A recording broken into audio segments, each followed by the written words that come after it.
Okay, hi everyone. So before we start, let me tell you that I put the assignment 2. I posted the assignment 2, and according to the poll, it will have 20% of your grade.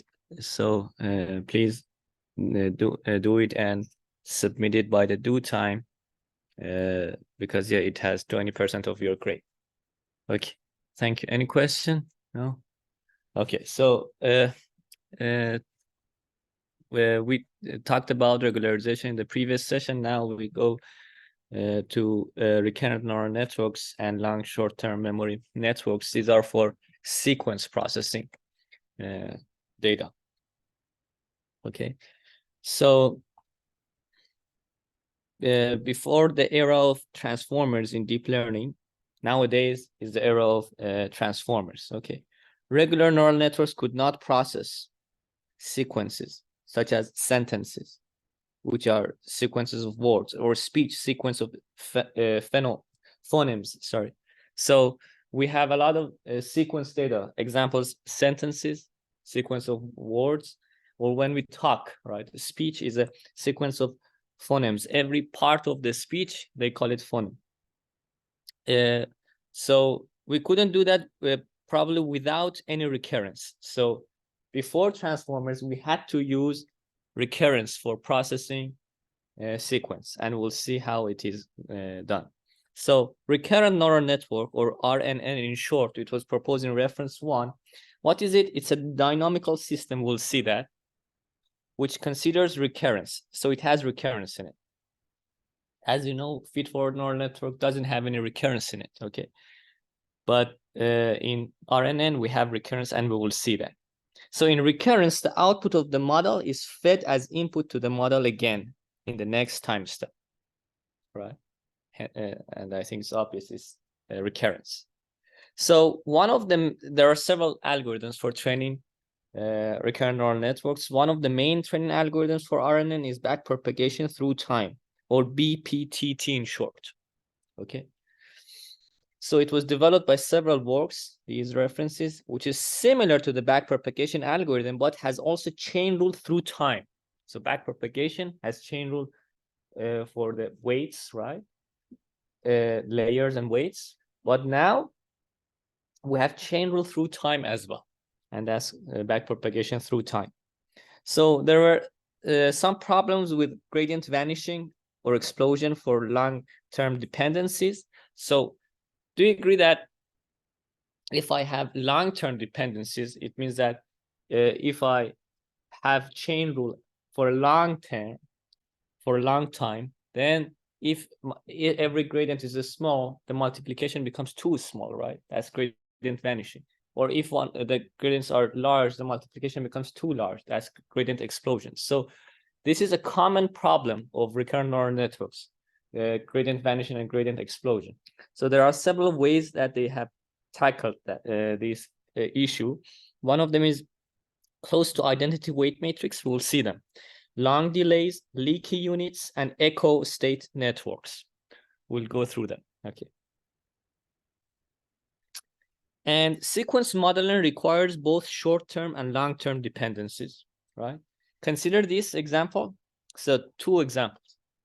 The police is chasing the thief, okay? Then the words police and thief are related to each other, right? And as you see, there are not many words between them. So for this relation, we need just short-term memory, right? However, consider this sentence. I was born in France. My father was working there for many years during my childhood. My family had a great time there while my father was making money in his business there. That is why I know how to speak French. So this France at the start of the paragraph is related to the French at the end of the paragraph, right?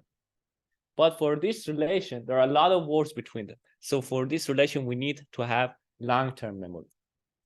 So as a result, we need both short-term memory and long-term memory. Hence, long short-term memory network, or LSTM in short, was proposed to handle both short-term memory and long-term memory. Okay. Then later, gated recurrent unit, or GRU in short, was proposed, which simplified LSTM to reduce its unnecessary complexity. Okay, it's simplified LSTM. We'll see that. So RNN and LSTM networks are causal models. What do I mean? Because every word is conditioned on this words before that, right? So each condition every sequence element on the previous elements in the sequence. That's causal model. Because I think it's obvious, because when we are seeing the sequence, the next word hasn't yet arrived, right? So that's the causality. And also, but later, some researchers showed that processing the sequence in both directions, left to right and right to left, is also useful. So you might be wondering, we don't have the future words. How do we process sequence in both directions? So either we have offline sequence, we have the text offline, right? It's not coming. So we have the future words, right? In this case, it's easy. Offline words or offline speech, right? But what if the speech is coming or the text is coming and we still need to process it in both directions? It's a puzzle. But can we do that?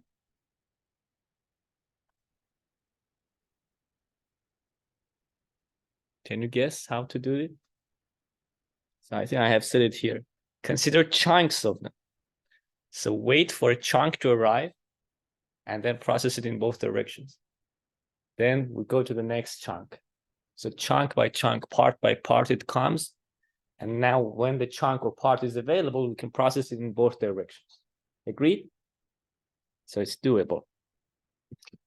And by the way, this processing chunks is proposed by Hinton et al., okay, in the literature. So for speech recognition, because Hinton has worked a lot on RNN, use of RNN for speech recognition.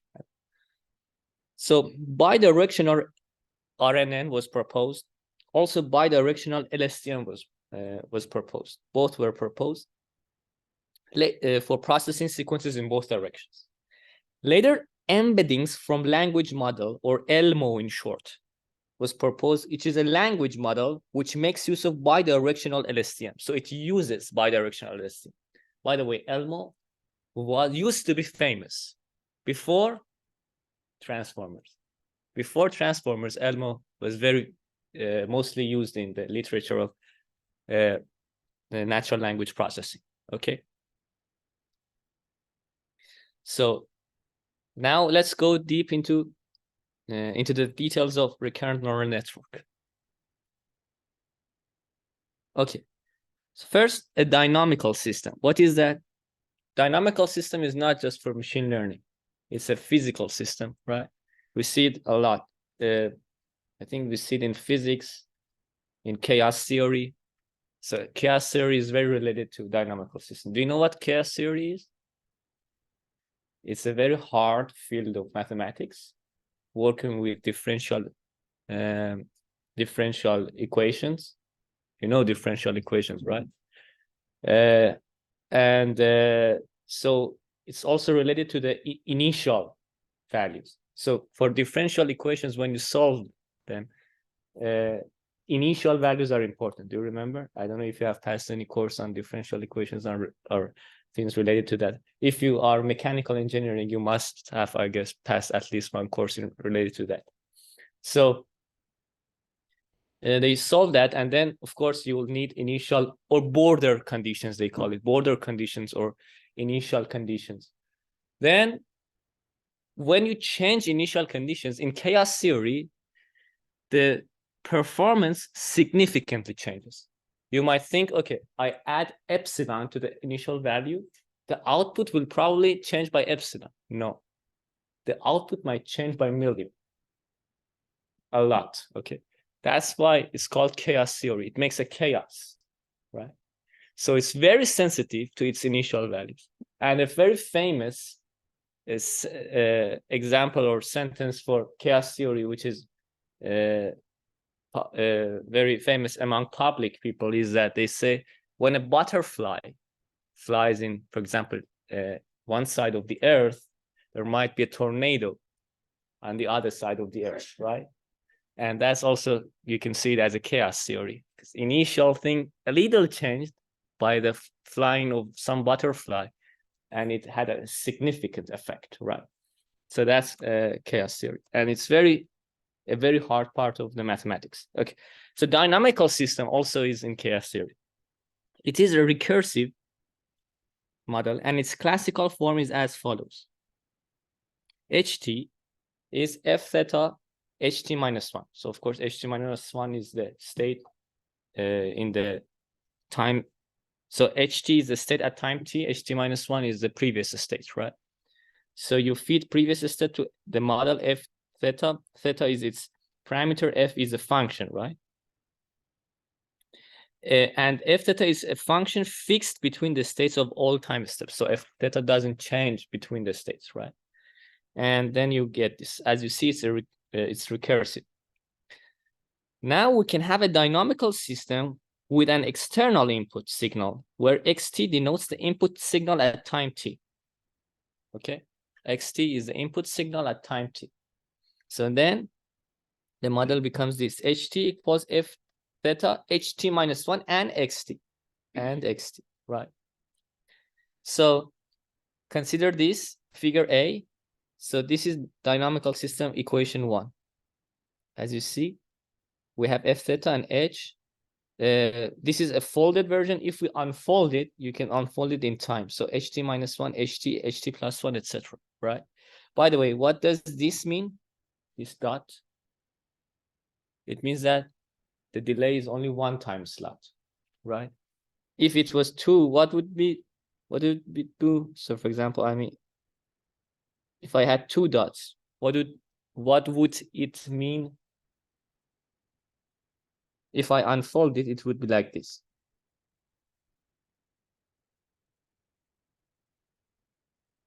So the delays are 2 time slots, right? Did you get it? Okay. So yeah, and figure B is equation 2, where I also have x as input. So xt minus 1, xt plus 1, as x also is a sequence, right? And yeah, we will talk about figure C later. Okay, so the state ht can be considered as a summary of the past sequence of inputs and states, right? So you can see it as a summary of the previous information so far. If a different function f theta is defined for each possible sequence length, the model will not have generalization because it becomes too complex. Okay. But now we are saying that let's share the parameters of theta. Let's have the same parameters for any sequence length. We don't care about the sequence length. Okay. Then in this case, the parameters are shared for all lengths and between all states. In other words, we are relaxing it, so it becomes not too complex, so it can be general. It can generalize better to unseen data, unseen sequences. Okay. Such a network. So if we do that, such a dynamical system with parameter sharing can become implemented as a neural network with some weights, right? Such a network is called recurrent neural network, and it was proposed in 1986. Not too old. Okay. So in RNN, the same weight matrices are used for all time slots, of course, right? So the same F theta. Now, RNN gets a sequence as input and outputs a sequence as a decision for a task such as regression or classification. So it has sequence X as input, it outputs sequence Y. Okay, and the sequence Y can be seen as the predicted output. It can be discrete predicted output for classification, or for regression, continuous, or it can be we can use softmax. So, and then using softmax, we can use it for probability of classification, right? So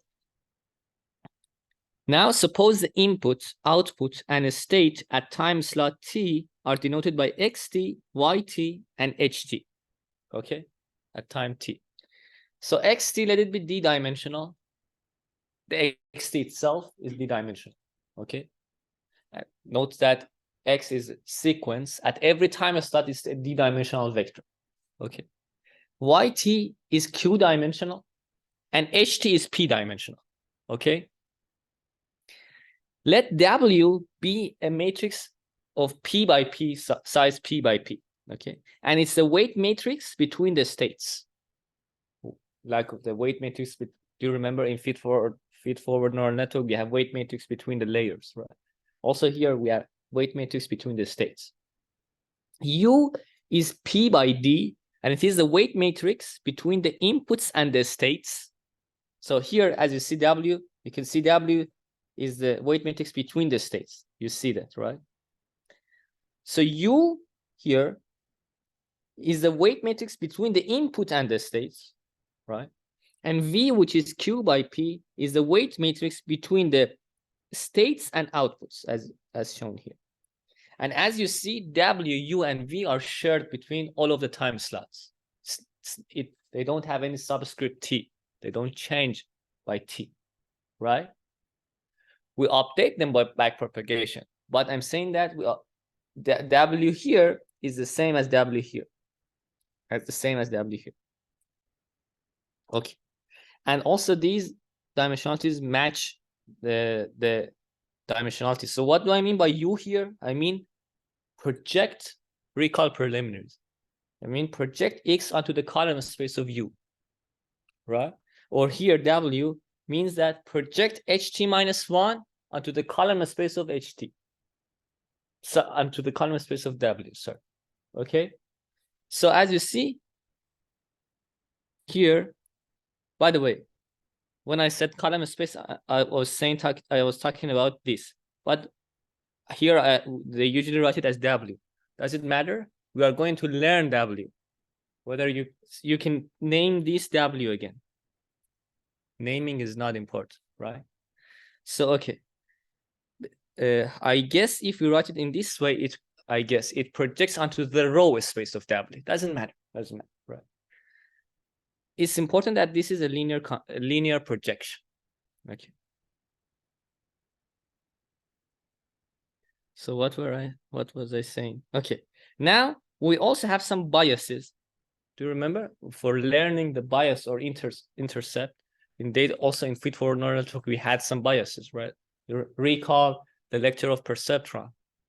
We talked about biases, right? X0 equals 1, something like W0. So here we also have some biases, BI and BY. So BI is P-dimensional, BY is Q-dimensional.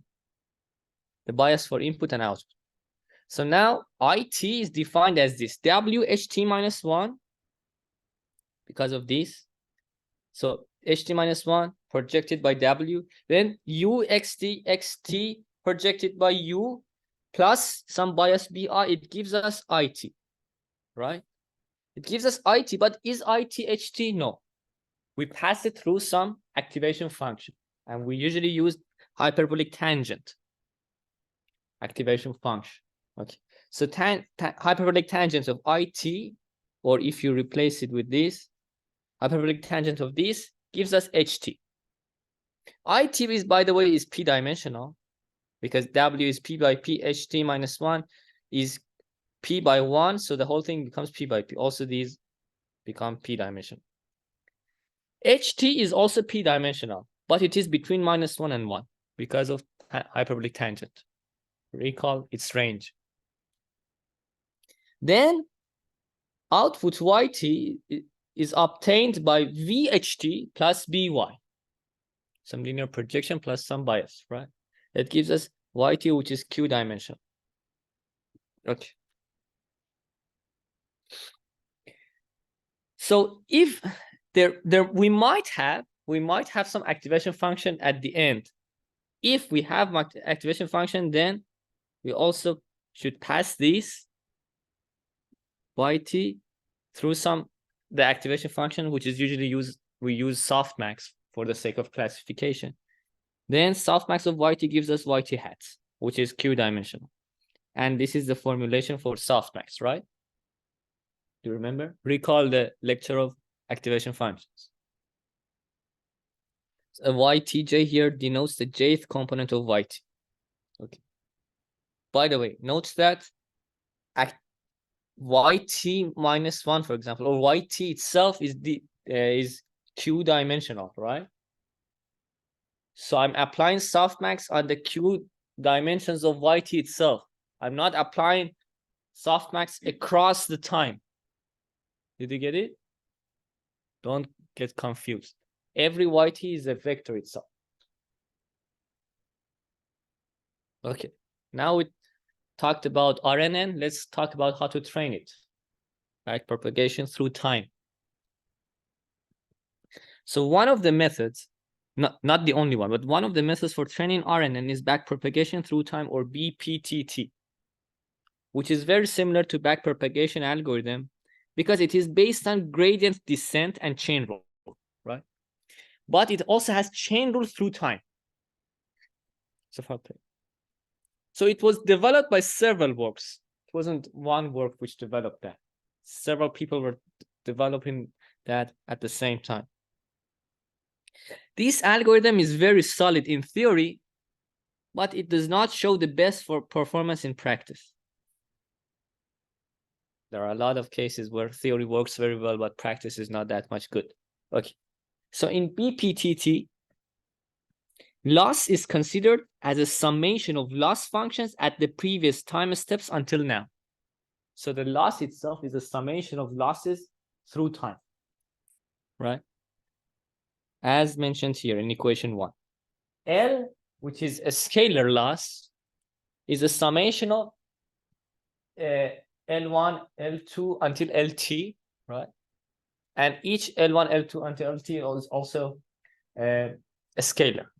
L1 is the loss function at the current time slot, and LT denotes the loss function at the previous t-1 time slots. Okay. So,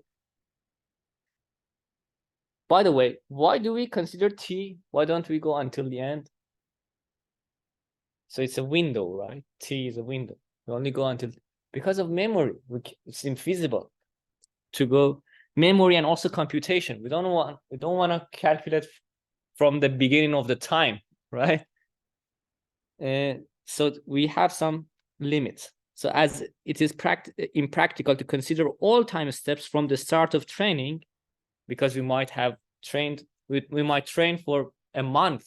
Should we consider all of the time slots from that time? No, we only consider the t previous time steps. Okay.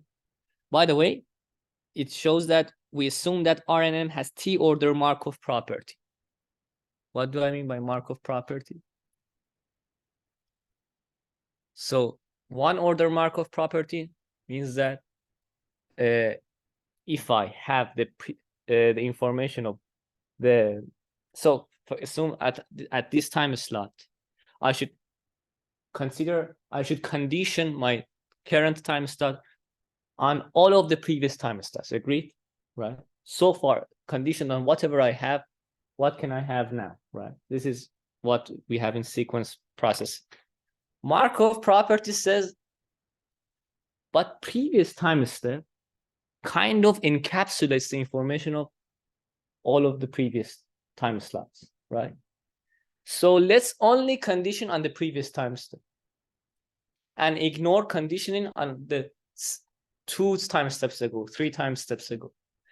Okay, and the justification is because of that. Kind of the previous time step or time slot encapsulates the information of all of the previous time slots, right?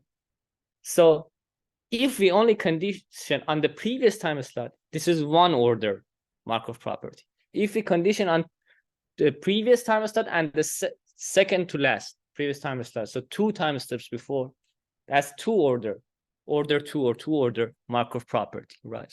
So we can have different orders of Markov property. And Markov is very famous for modeling sequences. Have you heard of hidden Markov model or Markov model? Before deep neural networks and deep learning, RNN, before all of these things, they used to use hidden Markov model for processing speech recognition. Hidden Markov model was used significantly in the speech processing. Okay. I myself, my master's thesis was use of hidden Markov model and FDA, Fisher discriminant analysis for action recognition, because you can see action as a sequence of states, body states, right? Or body poses. Okay, so what were we saying? This loss functions needs to be optimized, right? Using gradient descent, of course, and chain rule, right? We want to minimize this, right? We want to minimize this loss. Therefore, we calculate its gradients and with respect to the parameters of RNN. What are the parameters of RNN? YT, HT, VW, BI, BY, based on all of these equations that we just saw. According to these equations, these are the parameters, right? Basically, these are the learnable parameters that we want to find. These are the weights of the neural network, right? So BI, all of these. So let's find them. We need to take derivative of loss with respect to the optimization variables, which are all of these, right? Okay, so this is what we had. If there is no activation function at the last layer, the gradient of the loss function with respect to output at time t is this. So derivative of L, by the way, this L is not Lagrangian, don't get confused. This is loss here, okay? Derivative of loss with respect to YT is q-dimensional because YT is q-dimensional. According to the chain rule, I can write it as derivative of L with respect to LT at time t times derivative of LT with respect to YT. Agreed? Agreed? Now, what is derivative of L with respect to LT? Can you see this formula and let me know? What is L? What is this L? L is summation of LT, right? Agreed? What is derivative of L with respect to LT? What is the multiplier of LT? 1, right? Derivative is 1, but where does the summation go? What? Yeah, exactly. So I'm taking derivative of L with respect to LT for a specific t, Basically, it's L1 plus L2 plus LT until LT. For example, when I said derivative of L with respect to LT for a specific t, such as 2, with respect to L2, only this term remains. The other terms are constant and go away.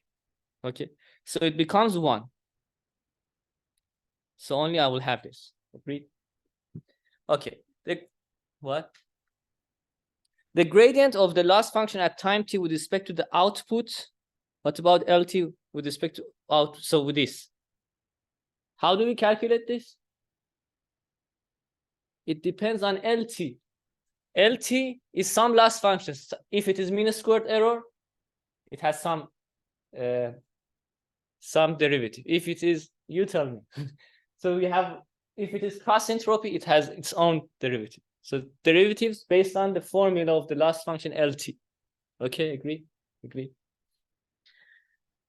And if there is an activation function, then it becomes a bit more complicated. Derivative of, so the derivative of L with respect to YT breaks down into 3 derivatives. Chain rule by chain rule. Derivative of L with respect to LT times derivative of LT with respect to YT hat, which is the output of activation function, times derivative of YT hat with respect to YT. So I'm going back from the end until the, so loss is here, then loss of time t is here. So now then output of activation function is here, then input of activation function is here. You see, this is the chain rule, right?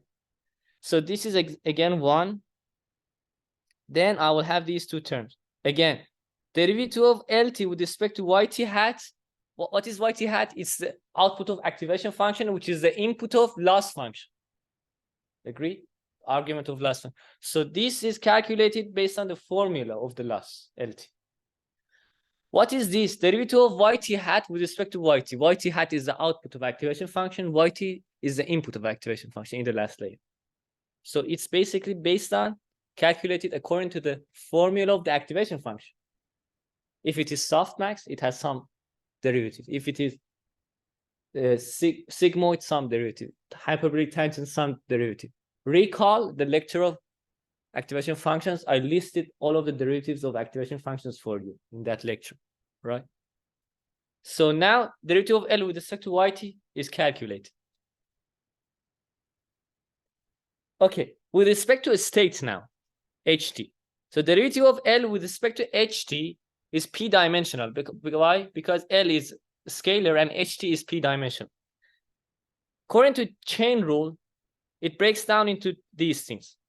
Derivative of L with respect to yt times derivative of yt with respect to ht plus derivative of L with respect to ht plus 1 times derivative of ht plus 1 with respect to ht. Why? This term is because yt is dependent on ht. The second one is because ht is dependent on ht minus 1. Agreed? Agreed?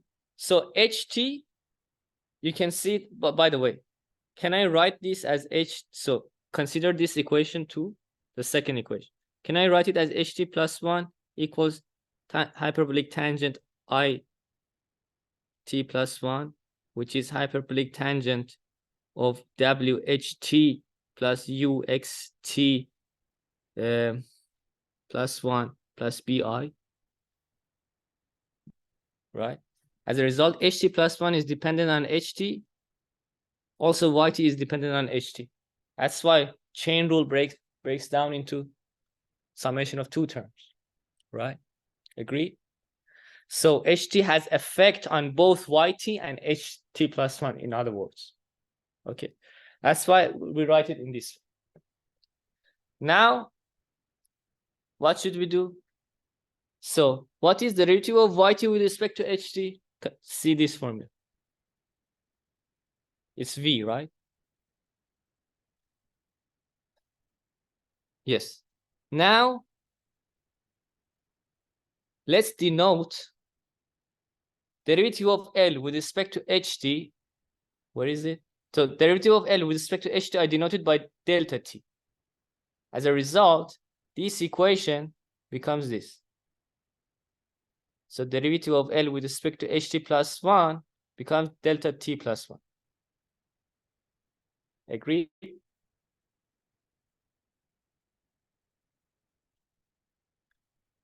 So as I told you in the previous slide, I can write, so I can plug t plus 1 rather than t in this equation to get this, equation 13. Also, I can plug t plus 1 rather than t in this equation to get equation 12. Agreed? Now, let's calculate the derivative of ht plus 1 with respect to ht. What does it give us? Derivative of ht plus 1 with respect to ht. It is, so now for the first time in this course, we are seeing that derivative of vector with respect to a vector, another vector, it becomes a matrix, right? So derivative of the ht plus 1 is p-dimensional vector. ht is p-dimensional, so the whole thing becomes a p by p matrix, right? Then by chain rule, it becomes derivative of ht plus 1 with respect to it plus 1 because of this, times derivative of it plus 1 with respect to ht because of this. Agreed? Agreed? By the way, this transpose because it is chain rule for the vectors, right? Or matrices. So because the derivative becomes a matrix, so this transpose is required. By the way, usually the order is reversed in chain rule for matrices. So if it was a scalar form, I would write this and then this. but as it is matrix form, the order usually is the other way around. Now, what is the derivative of IT plus 1 with respect to HT according to this? It's W, right? Because of this. What is the, no, W, yes. What is this then? By the way, sorry. Its derivative is W transpose. I have a transpose also here, which becomes W. Okay. Now, what is the derivative of hyperbolic tangent? Just Google it at home. This is the formula for derivative of hyperbolic tangent, but in matrix form. So in scalar form, it's very similar, okay, to this. I can Google it for you if you don't believe me. But this is the formula for derivative of hyperbolic tangent. And here I have W. So sorry, with respect to IT plus, because this is the thing. Okay. Now let's continue. By the way, I agree that these calculations are a bit math heavy, so I try to skip them if not to overwhelm you. But anyways, it's good to see some examples of derivatives of matrices. Now, derivative of HT plus 1 with respect to IT plus 1. Again, HT plus 1 is p-dimensional, IT plus 1 is p-dimensional. The whole thing becomes a p by p matrix. And here I'm talking about this one, which is this. As I said, it's because of the formula of derivative of hyperbolic tangent. Okay. So where were we? So we calculated this derivative, HT plus 1 with respect to HT. Do you remember? We just calculated that here. Now we also have V. What about delta T plus 1 is here? Derivative of L with respect to YT. So let's see if, yes. So delta T, we said that it's derivative of L with respect to HT. Now for the time slot T, what happens? For the time slot T, the derivative of L with respect to HT then is much simpler. Why? Because derivative of delta T, capital T, I mean, is p-dimensional. It's the derivative of L with respect to H capital T. Okay, it's according to this definition. Now, by chain rule, we can write it as derivative of L with respect to YT, capital T, times derivative of Y, capital T, with respect to HT. Okay. Now, you tell me, what is derivative of YT with respect to HT? According to this, it's V, right? It's V. What is the derivative of L with respect to YT? I'm repeating it here. Now, what is, can I write derivative of L with respect to YT as derivative of LT with respect to YT? Yes, according to equation 8. Let's go back to equation 8. Previously, we had calculated that derivative of L with respect to YT equals derivative of LT with respect to YT, right? According to equation 8, we can write this as this. So far clear? Okay. So we talked about all of these things. So we talked about delta T. We talked about derivative of HT plus 1 with respect to YT plus 1 as a result. So we talked about delta T plus 1 here. We talked about this one. We have this, and derivative of L with respect to YT, you already calculated that before. So here, L with respect to YT, we already calculated that. As I said, it's related to the formula of the loss function, right? So we calculated all of the terms here. As a result, delta T can be found. Now the next variable is with respect to V. So derivative of L with respect to V is Q by P dimensional. Why? Because V is also Q by P dimensional. We can write it as what? Again, by chain rule, derivative of L with respect to YT times derivative of YT with respect to V. What was V? Do you remember? V was the weight matrix connecting the state to output, right? Do you agree that V appears in all of the sequence? T equals 1 to T equals T, right? As a result, I'm in the chain rule, I must have the summation over time, because there is an impact of V on all of the loss functions, right? On all of the outputs. Agreed? Because L itself has all of the loss functions in the time, in the different time slots, right? So I must have this summation in the chain. Agreed? Now, what is derivative of yt with respect to V? Do you remember this? Derivative of yt with respect to V is ht plus ht transpose. Okay. What is derivative? So again, what is derivative of L with respect to yt? Again, we already calculated that, I think, in equation 8 before. Derivative of L with respect to yt equals derivative of Lt with respect to yt. So I'm replacing this with this. So far clear? Now, so we have this. How do we calculate derivative of Lt with respect to yt? Lt is the loss at time t. Yt is the output. We might have activation function or not, right? At the end. Anyway, it depends on the formula of the loss function.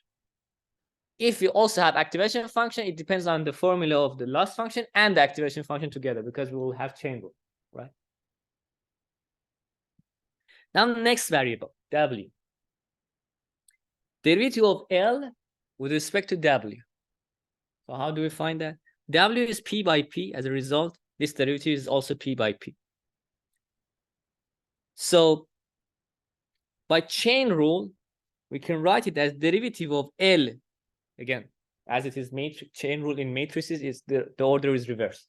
So derivative of L with respect to HT times derivative of HT with respect to W. And this transpose is because it's chain rule for matrices, right? So basically, when you tweak W, it changes HT, right? Changes HT, the hidden state. By the way, H, I said it's a state because you can see it as hidden state. H stands for hidden, okay? So the tweak in W changes HT. Change in HT also changes the loss. This is the chain rule, right? And as W appears in all of the time slots in the sequence, I need to have the summation over the time slots in the chain rule. What is this then? That's the reason. What is derivative of HT with respect to W? HT is, you tell me, p-dimensional. W, p-dimensional vector. W is P by P matrix. Derivative of a vector with respect to a matrix becomes a matrix? No. Derivative of a scalar with respect to a matrix becomes a matrix. A tensor, rank 3 tensor, right? But writing tensor on paper is hard. As a result, they usually vectorize it. Vectorize it, and then they devectorize it. That's why we have devectorization here. And for devectorization, you need to specify the dimensionalities.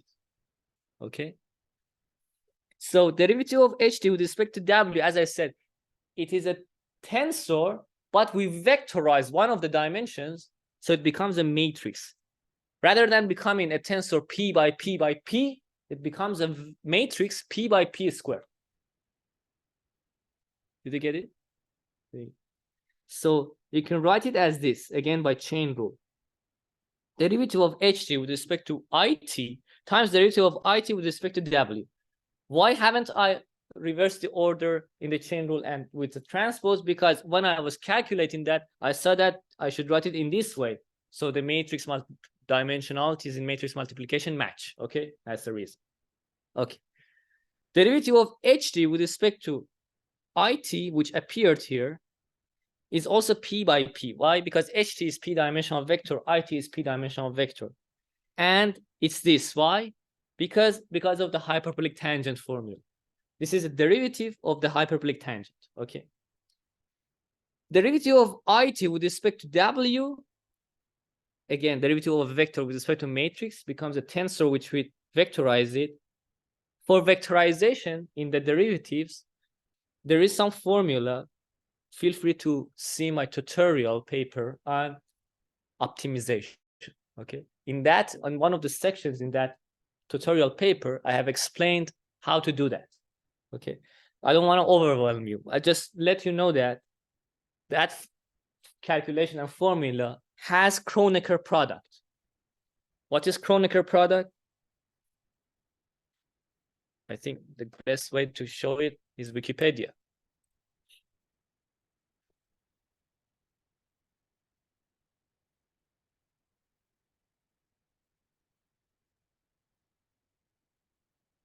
This is Kronecker product. So Kronecker product between A and B are both matrices. It says that multiply B with every element of A. So for example, if A is 3 by 4, and B is 5 by 6, A Kronecker product B becomes 3 by 5 rows and 4 by 6 columns. Okay, so this is Kronecker product. By the way, Kronecker, we have another Kronecker thing in mathematics. So this is Kronecker product. We also have Kronecker delta. Don't confuse it. What is Kronecker delta? Which is used a lot in physics, in Einstein's physics. What is that? Kronecker delta is like, they denote it either by this, or in relativity, they denote it by this. Okay, basically it says that if I and J are equal to each other, it becomes 1. Otherwise, it's 0. This is Kronecker delta. And do you know why it is very useful in relativity? General relativity. In parentheses, it's not related to RNN, but let me tell you that because consider this xi, yi, okay? By the way, in relativity, in differential geometry, because relativity is all about differential geometry, we have subscript and superscript, because we have two types of showing the coordinate system, okay? I forgot their names. I think one of them was controversive. I don't remember the names, sorry. But they have specific names, superscript and subscript. So they usually, we see a lot of these multiplications, x, I, y, where we have summation I from 1 to, for example, dimensionality d, okay? When Einstein was writing this in his formulas, he was lazy.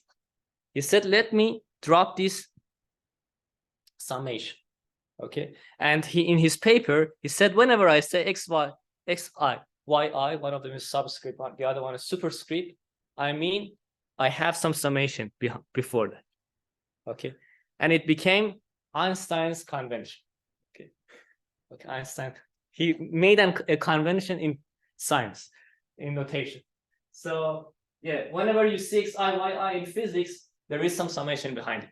And that's one thing. And I think that's why we, for example, sometimes we say x, y, yj in physics, but there is also delta ij next to it. What does it mean? I and j, if they are equal to each other, I have this term. Otherwise, this term is 0. Okay, that's why Kronecker delta is used a lot in physics. Also, sometimes used in machine learning. I've seen it in some papers. Okay. Anyways, that was in parentheses for you. So as I said, so derivative of a vector with respect to a matrix, it's these things we need to vectorize, and that's called Magnus-Noether convention. These are two people who wrote a book, I believe, reference 24. In that book, they introduced this notation of vectorizing and these things. Okay, and it has so according, as I said, for more information on how I calculated this, see my tutorial paper on optimization. There is some section in the middle of it explaining how for derivatives, explaining how to do it. Anyways, you put these next to each other and you will get this. Of course, you need to devectorize it, because here we vectorized it implicitly. Okay. So derivative with respect to u now. with respect to U. L is a scalar loss. U is P by D. Okay. Then again, so by chain rule, I have derivative of L with respect to HT times derivative of HT with respect to U. But this HT is a vector, U is a matrix. This is also problematic. We need to vectorize it. As a result, we have to devectorize it again. Okay. So derivative of HT with respect to U, as you see here, I have vectorized it. It becomes this times this. This is problematic, which we use the Magnus-Noether convention and also, of course, Kronecker product. Right? So we calculate these, we put them, and we find that thing. Okay, the next variable is BI. Again, derivative of loss with respect to BI. BI is p-dimensional, so the derivative becomes p-dimensional. It's a summation. Okay, so it's by chain rule, derivative of L with respect to HT times derivative of HT with respect to BI. These are because of matrices and vectors. Here, I don't have the problem of tensor, so there is no need for devectorization. I have summation because BI appears in all of the time slots, right? And here, for calculation, this derivative of HT with respect to BI, HT is p-dimensional, BI is p-dimensional, so it becomes a p by p matrix. It's derivative of HT with respect to IT times derivative of IT with respect to BI by chain rule. What is derivative of IT with respect to BI?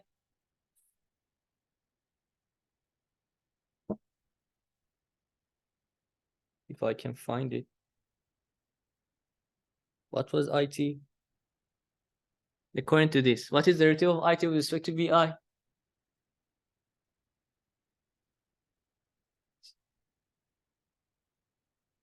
It's 1 or identity matrix, agree? It's here. What is it? I have 1 or identity matrix, I believe. It becomes identity matrix because it's a derivative of a vector with respect to another vector. Okay. So this becomes identity matrix, goes away.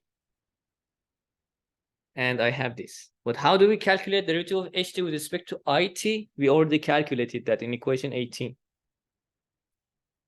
That's the formula of hyperbolic tangent. Derivative of hyperbolic tangent.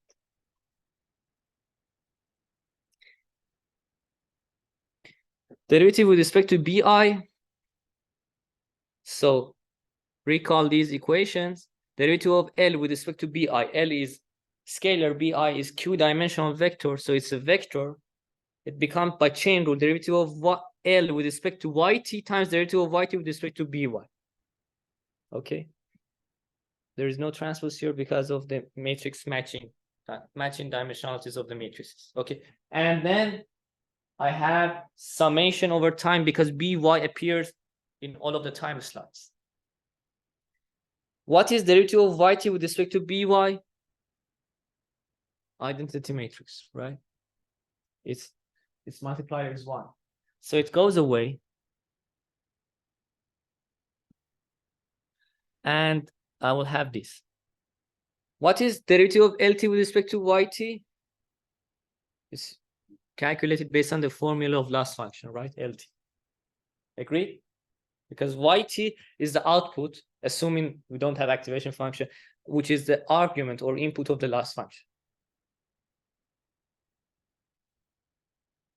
So in summary, when we calculated all of these, we use these gradients for gradient descent, right? One step of gradient descent. Then the next iteration of gradient descent, we need to calculate all of these gradients. Again, the next one. We do it iteratively, right? Until convergence. Agreed? And as you see, for HT, we do it for all of T from 1 to T. But the other ones don't have any T in them.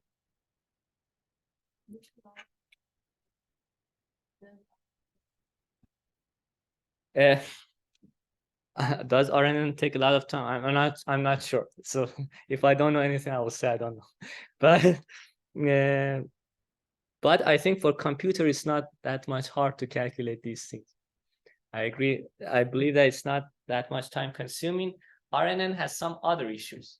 The issues of RNN are what I told you, vanishing gradients and exploding gradients, and we'll see how they have resolved. Okay. But the speed, I believe, with nowadays computers, this is nothing for computer. Here also eta is the learning rate. Okay, and gradients are already calculated in the previous slides. Why did I say these gradients for you? It was a good practice for you how to do derivative of in matrix calculations and vector calculations, right? This course is not useful just for machine learning. Even if you are working on physics, it will be useful for it. Mathematics, it will be useful for it, because I'm giving you some techniques in different areas. Okay. So gradient vanishing or explosion in long-term dependencies.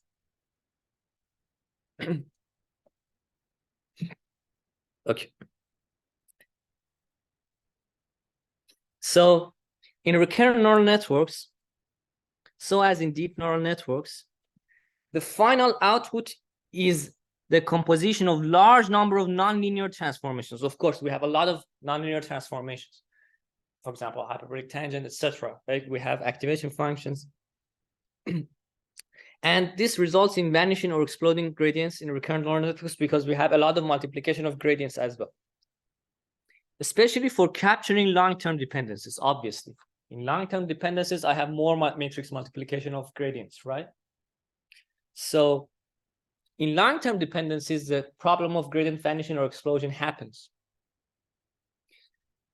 Then, so consider this. This was the dynamical system, agreed? Now, let's put, rather than ht minus 1, I can use this formula again. So rather than ht minus 1, I put f theta ht minus 2 and xt minus 1. Agreed? I go further and further inside. So the whole thing becomes this until x1. So from t to 1. Agreed? From t plus 1 to 1. Then the derivative of, consider the derivative of LT the last times with respect to theta, the parameters, right? The theta such as W, U, V, etc. Then it becomes the summation of, by chain rule, derivative of LT with respect to HT times derivative of HT with respect to theta. Of course, summed over the time. Then you can also write derivative of LT with respect to HT by chain rule. You can break it down into derivative of LT with respect to H capital T times derivative of H capital T with respect to HT. Agreed? Then derivative, so rather than HT here, I replace it with this equation. F theta HT minus 1 and XT. Agreed? So now I have, as you see, I have this derivative of H capital T with respect to HT. By chain rule, I can write it as derivative of H capital T with respect to HT minus 1, derivative of HT minus 1 with respect to HT minus 2, until derivative of HT plus 1 over with respect to HT. You see, we have all of these are multiplied by each other. So this becomes problematic, especially for long-term dependencies. Right?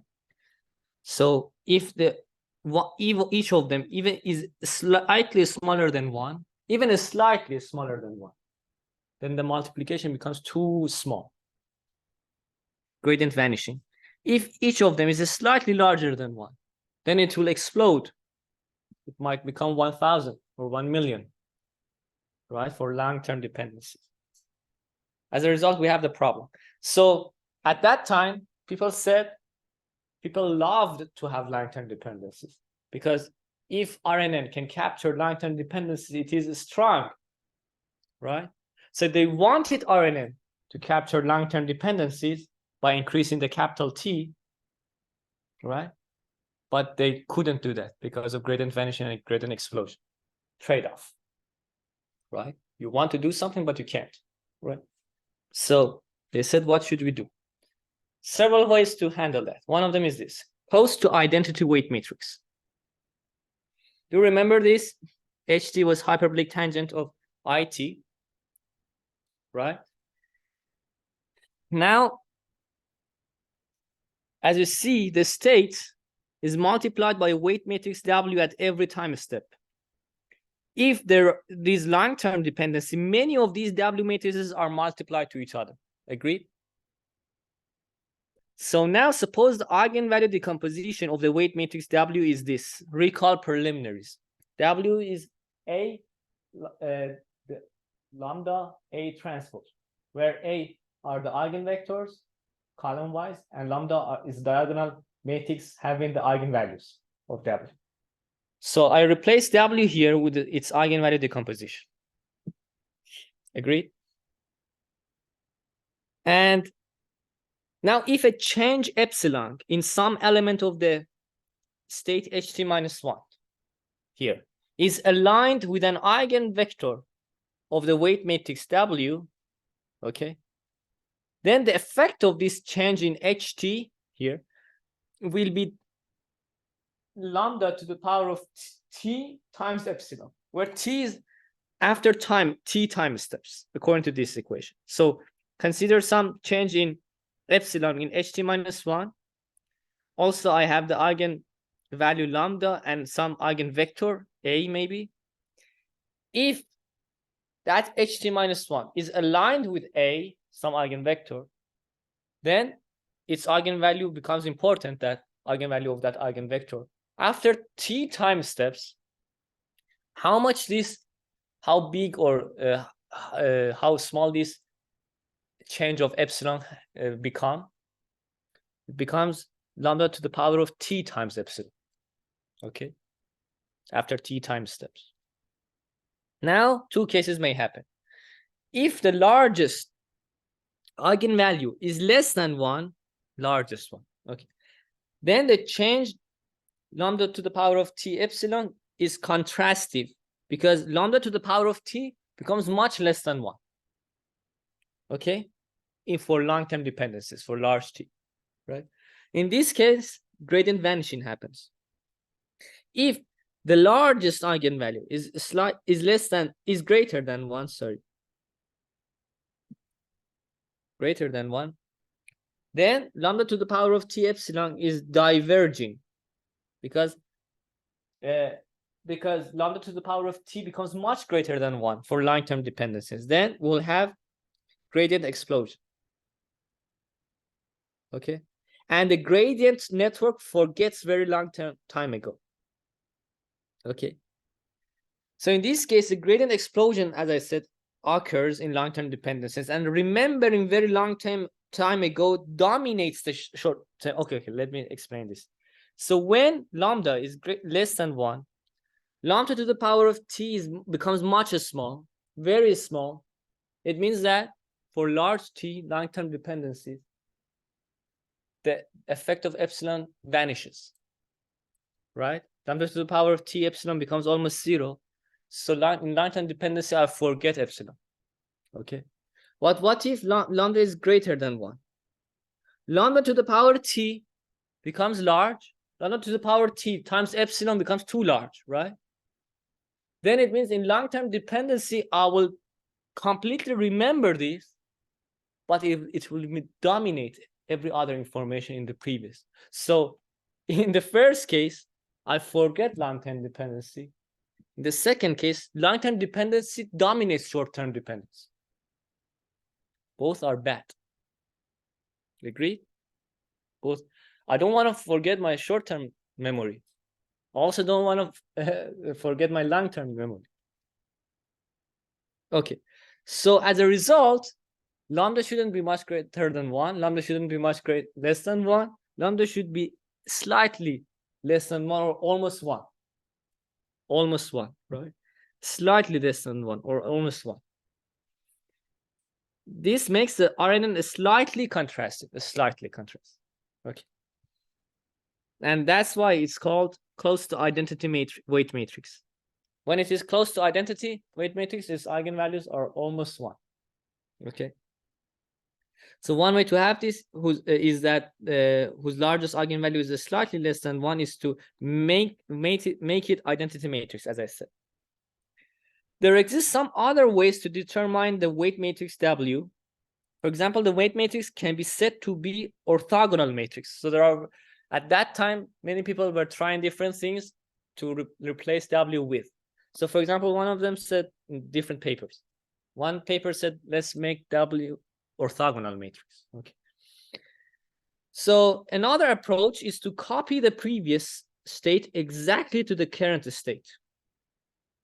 So basically, what do I mean? Do you remember we had these three terms before? They added this term too. So in addition to these three terms, they also copied ht-1. So if you factor out ht-1 here and here, you will get w plus I. You can also see it you can interpret it in this way, that when you say w plus I, you are strengthening the main diagonal of w. It becomes full rank, right? Okay. So another technique to handle long-term dependency is long delays. So do you remember this that we had?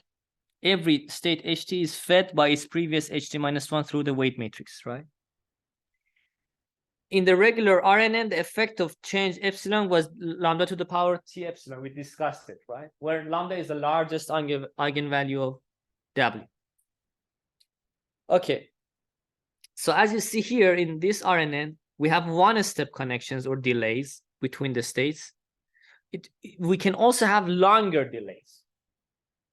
So I think you understand what I mean. Rather than this one dot, we might have several dots, right? I think I have the figure in the next slide. Yes, here. So in other words, it is possible to have higher levels of Markov property. Let's not say just the previous step is important to me. Maybe 2 previous steps are also important, right? 3 previous steps are also important.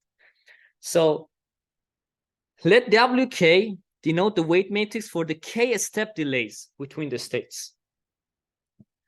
Then we can have this summation of WK HT minus K plus, so these two terms, we already have them, but we are replacing the first term with this summation of WK HT minus K. So what does this mean? I will have W1, I will have W2, I will have W3. W1 is for 1-step delay, W2 for 2-step delays, W3 3-step delays, etc. For example, here in this case, W2 is 0, and we have only W1 and W3. So W1, W3. In this case, if you unfold it, it becomes like this. As you see, we have W1s here, like before, but we also have W3s, which skip 2 states, connect to the third one, right? Why is it useful? Having long delays in RNN is one way to attempt preventing gradient vanishing. I think it's obvious, right? When you do chain rule through time, your gradients can bypass some time slots and go through some shortcuts, links, right? We had the same idea in, do you remember? Do you remember in ResNet, also in DenseNet? We talked about this. ResNet and DenseNet, they also have some shortcuts between the layers where it also helps us prevent gradient vanishing and gradient explosion because of the same thing. Okay, so every state is having impact not only from the previous state, but also from the more previous states. Some skip in gradient flow from a state to more previous states when we are doing chain rules, right? Another technique to handle the problem of long delays, long-term dependencies and gradient vanishing is leaky units. What do I mean? So leaky units, By the way, I have provided the references for you too. So let HTJ denote the jth element of the state HT. Okay, because HT is p-dimensional. Let HTJ be the jth dimension of HT. In leaky units, equation 4 is modified to this. Equation 4, do you remember that hyperbolic tangent of WH plus UX plus B, right? Now, I have this almost the same thing, but element-wise now for the jth element. So I added to this HT minus 1J, the previous HT, right? With these two multipliers. So as you see, they sum to 1. So it's a linear combination between this and this, right? Right? It's a linear combination between. And tau j is between 1 and infinite. Of course, if it is infinite, the second term disappears and we'll have only the first term. If it is 1, the first term disappears and we'll all have the second term. Agreed? Okay. So linear combination between them. And so I already explained this. So when tau I is 1, we'll have the second term. If one tau I, which is the regular RNN, when tau I is much greater than 1, then I will have this. What does this mean? Copy the previous state to the next state completely, right? So what does it mean? The weight matrix W becomes identity. There is nothing between. You're just copying. The previous state is copied to the current state. So the larger the tau I, the easier the gradient propagates for HTI, right? Agreed? Because you kind of have skips. So we can control how much of the path should be directly copied and how much should be passed through the weight matrix. According to these two, we control how much do I copy, how much do I transform the previous state to the current state. You get it? And now I think you see these ideas were developed later to become long short-term memory networks. Okay, so leaky units use different tau i's. Note that leaky units use different tau i's. So what is tau j, I think? What do I mean? Tau j is for the jth element. Agreed? So why do I say tau j or here tau j? Because I want to say that I might use different taus for the different elements, dimensionalities of the states. Okay. As a result, if tau j is 1, then we forget we can keep some of the directions of the states by tau j equal to 1, or forget some of the directions but tau j much greater than 1. So we can decide about the p directions of the states separately. Otherwise, we would use 1 tau for all of the elements. Okay. Another technique for handling the problem of gradient vanishing in long-term dependencies is echo state networks. It's not that much famous, but it's one of the techniques. So it's echo state networks. What does it do? These networks consider the recurrent neural network as a black box, having hidden units with nonlinear activation functions and connections between them. Consider this black box. Right? By the way, the shapes of the neurons might be irregular, might not be like fully connected or something. It might be irregular. Anyways, there is some neurons connecting to each other, some connections between them, right? And they call it reservoir dynamical system. Of course, it's a dynamical system. And so this is what the author named it, reservoir dynamical system. And the connections in the reservoir system are usually sparse. As you see, we don't have dense connections between them. And the weights of these are fixed. That's why we call it black box. We don't train the weights of these. Okay? They're fixed. But what do we train? We train this layer. So we have some linear output layer after this black box. Linear layer, right? recall the lecture of feed-forward neural network linear layer. And we learned that because of not learning the recurrent weights in the reservoir system, we don't have the problem of gradient vanishing. In other words, echo state network said, okay, you have the problem of gradient vanishing. Rather than solving it, completely erase it. Okay. Don't try to handle it. Erase it. How? I don't learn the ways of recurrent neural network. I just add a linear layer after that and train that layer only. Okay. And as you see, input and output. So a tutorial on this topic is this reference.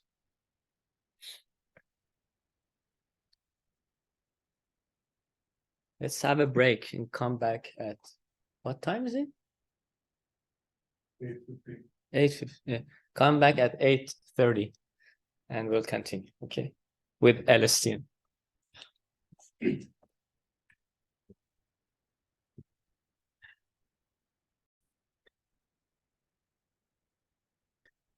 Okay. Now we start long short-term memory network. So as examples in introduction showed, we need both short-term relations and long-term relations in some other cases. Remember the example of the police is chasing the thief, also the example of the France and French that we started the lecture with. Okay, now RNN learns the sequence based on one or several previous states depending on its structure and the level of its Markov property. Do you remember? Okay, so we need to decide on the structure of RNN to be able to handle short-term or long-term dependencies in the sequence, of course.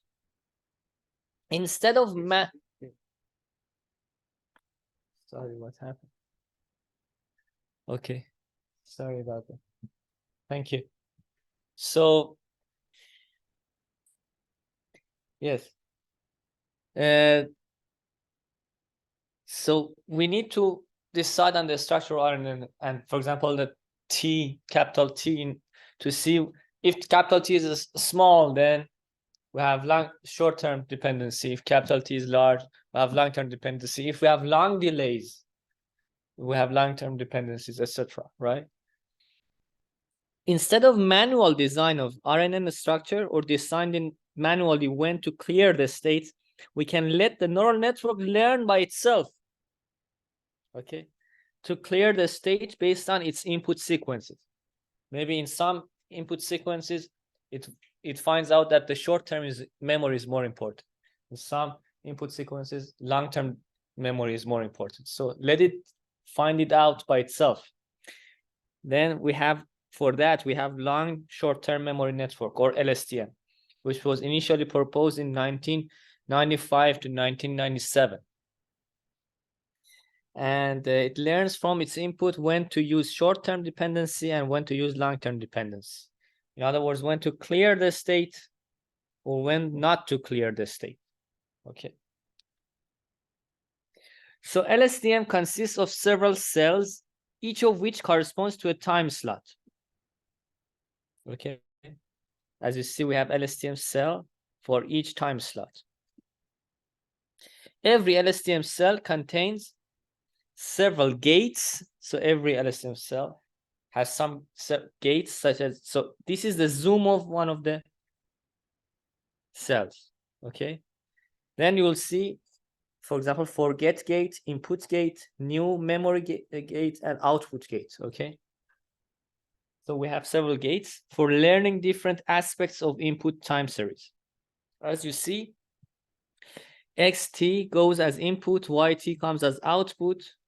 We have CT and HT as the states between the cells. So here we have both CT and HT, and we'll define them. Okay. So one of the first, let's talk about input gates, which is this in this figure. Input gate in the LSTM cell is one of the gates is input gate, which was first proposed in these references. This gate takes the input as the current at the current time slot xt, okay, which is d-dimensional, and also gets the hidden state of the last time slot ht-1, also gets and outputs the signal it, okay. By the way, don't confuse this it with the it of RNN, okay. So it it, and it is between 0 and 1, and it's p-dimensional. So it is this. We have a sigmoid activation function, and hence it is between 0 and 1, right? So we have these. Wi is the weight matrix p by p. ht-1 is the previous state. ui is a p by d weight matrix. xt is d-dimensional input at time t, at current time. bi is the bias. pi is called peephole weight. It's a learnable weight, okay. Peephole weight, reference 33. ct-1 is the previous ct coming from the previous cell, okay. What is this notation? It's Hadamard product. What is Hadamard product? Another name for element-wise product, okay. So by the way, what is the difference of Hadamard product and inner product? Because in inner product we also have element-wise product. The difference is that in inner product you multiply element-wise, but you add them up. It becomes a scalar. In Hadamard product you don't add them up. You just multiply element-wise, okay. Hadamard product, and yes, we see a lot of Hadamard products in LSTM. So yeah, this is a sigmoid activation function, which is between 0 and 1. Recall the lecture of activation function. So this is what we have. Yes. So as this shows, the input gate considers the effect of the input xt and the previous hidden state ht-1. Okay. So for example, it learns whether wi should be big, meaning that the effect of ht-1 is important, or whether ui should be big, the effect of xt is important. So it plays around with them to see which one is more important than the other one. And bi for the bias, right? Also, it may also use a leak of information from the previous memory. So you can see ct-1 as a previous memory, and this pi, by changing the values of pi, it's a vector, right? It says how much the elements of the ct-1 are important for me, right? So that's why it's called peephole, a leak of information, right, from the previous memory. By the way, this is optional. In some papers you see that, okay. In many papers they don't use peephole. This gate carries the importance of the information of the inputs at the current time slot, okay. So information of the input, that's why it's called input gate. Information of input at the current time slot, okay. So can you see this gate? So it's input gate. So as you see, we have sigmoid activation function, and so I have these wi, ui, bi, and also peephole, possibly peephole. This should be pi, sorry. This should be pf. Okay, and yes, the rest as before. So that's why this is dotted line, because it's optional, the peephole. Then another gate is forget gate. It was proposed in reference 34. This gate also takes the input at current time xt, the hidden state at the previous time slot ht-1, then and outputs a signal ft, which is a p-dimensional vector between 0 and 1, because we use sigmoid activation function for this one too, hence it is between 0 and 1. So we have wf, so it's different from wi, which was used before, right? wi, ui, bi, and also pi, but this one we have wf, uf, pf, and bf, and the rest are more or less the same. So we also have peephole weight, etc. So what does it do? It considers the effect of the input and the previous hidden state, and perhaps a leak of information from previous memory, input gate also had the same thing. But it also controls the amount of forgetting the previous information with respect to the new coming information. We'll see. You might be wondering, how is it controlled forgetting the previous information? We'll see in a few slides. Okay, we'll see in a few slides. So that's why its name is forget gate. Controls how much we forget the previous information. Okay, so because sometimes we should remember the previous information. Sometimes we should forget the previous information. For example, when we have a switch of subject in the corpus, right? In the text, it was talking about politics. Suddenly it goes and talks about sports. The previous memory is not that much important. We need to forget it. Okay. So do you see this? This is the forget gate. This is PF. Optional. This is WF, UF, BF. This is forget gate. Okay. FT here. We also have output gate proposed in references 15 and 16. As you see, these gates were not all of them proposed in the same paper. It was developed gradually. So this gate also takes the current input xt, previous hidden state ht minus 1, and outputs ot. Ot standing for output, because it's output gate, right? Again, this has W, O, U, O, P, O, B, O, P, O, peephole. And we also have sigmoid activation function, hence it is between 0 and 1. So what does it do?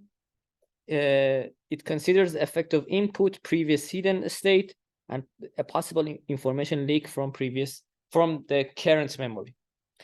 Just give me a second. One important difference is that here in input gate and in forget gate, I have CT minus 1, which is previous memory, right? Sorry, the previous memory. But in output gate, I have CT, which is current memory. Okay, that's one difference. So as you see, it comes from here, but those two came from there. That's one thing. And we will see how it is used later. So another gate is new memory cell, also called block input. So new memory cell. So what does it do? It takes current input at current time slot xt, hidden state of the last time slot ht minus 1, outputs a signal ct tilde, which is between -1 and 1, a p-dimensional vector, each of which element is between -1 and 1. Why? Because it uses hyperbolic tangent activation function, which is between -1 and 1. So this gate considers the effect of input, current input, previous hidden state, and to represent the new information of the current input. So we have WC, UC, BC. This one doesn't have any peephole, optional peephole. So the new memory cell is also referred to as block input in the literature. This signal CT tilde is sometimes denoted by ZT in the literature. So you shouldn't get confused when you read papers about LSTM. Sometimes they use different notations. I'm telling you what notations they use. CT tilde, sometimes ZT. Okay. So as you see, here is in the new memory cell with tangent, hyperbolic tangent activation function WCUCBC, right? And yes. So now what do we have? So the final memory calculation. After computation of outputs of input gate, forget gate, and new memory cell CT tilde, then we calculate the final memory CT, which is p-dimensional. It's defined as this. The product, Hadamard product or element-wise product between forget gate and the previous memory CT minus 1 plus the Hadamard product of IT and CT tilde. Okay, so basically what does it do? It considers the effect of forget gate, the previous memory CT minus 1, the input IT, and the new memory, CT tilde, all together. Now I think you can find out what it, by the way, the naming is not important. You can name input gate Benjamin gate, right? The name is not important. The mathematics is important. What is it doing? By the way, many of these namings are just for because of marketing. They wanted their paper to be published. So you shouldn't care about their names, right? So what are they doing? FT, CT minus 1. So you can play around, assume FT for one of the elements of FT, it decides that, when I say decide, it means by backpropagation. It finds out that one of the elements of FT must be 0 or close to 0. What does it mean? When 0 is multiplied by that corresponding element of CT minus 1, it is complete. It completely forgets the previous memory in that element. CT minus 1 is the previous memory, right? So 0 times that, it means that forget it. When it is large, when FT is large, it means that don't forget it. It's important. Agreed? Hence the name forget gate. IT CT tilde. What was CT tilde? It was this.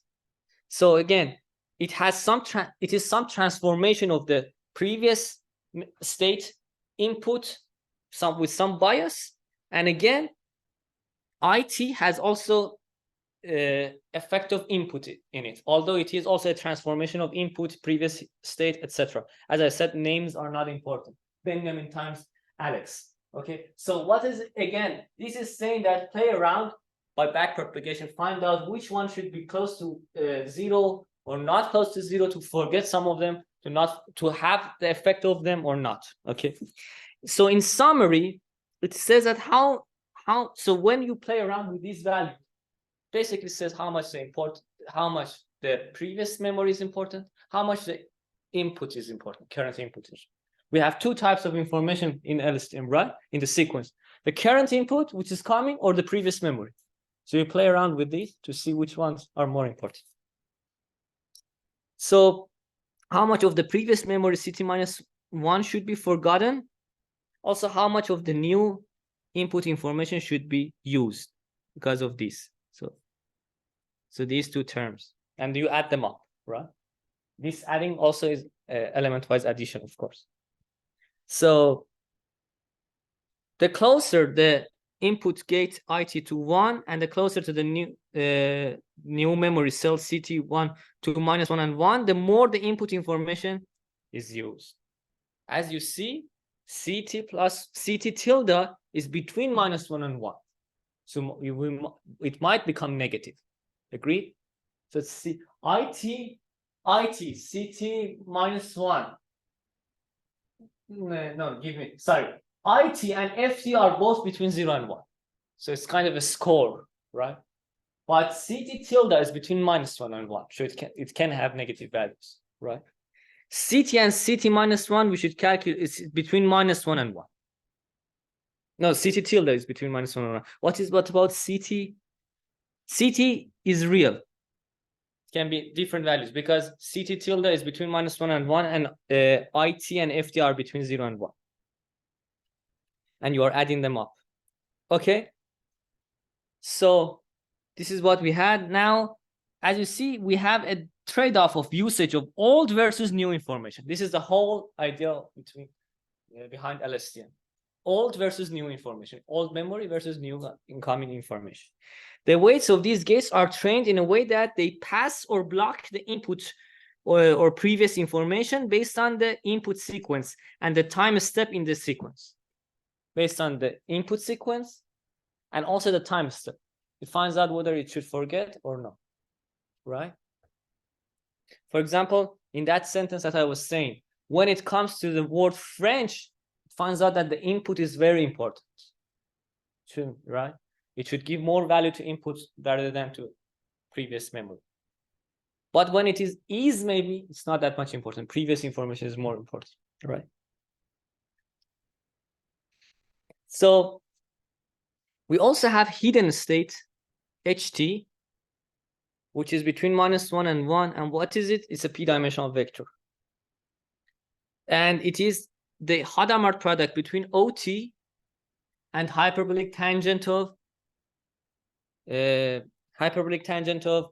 CT. Okay, so CT was the, we calculated CT in this slide, right? The final memory calculation. We also calculated OT. So we pass CT through some hyperbolic tangent. You see it in this figure. So this is CT, right? CT. Pass it through hyperbolic tangent. We also have OT. We multiply them together. It gives us HT. By the way, I forgot to show this formula in the figure. So FT is here. CT minus 1 is here. We multiply them together. This is this. What about IT? IT is here. CT tilde is here. We multiply them together.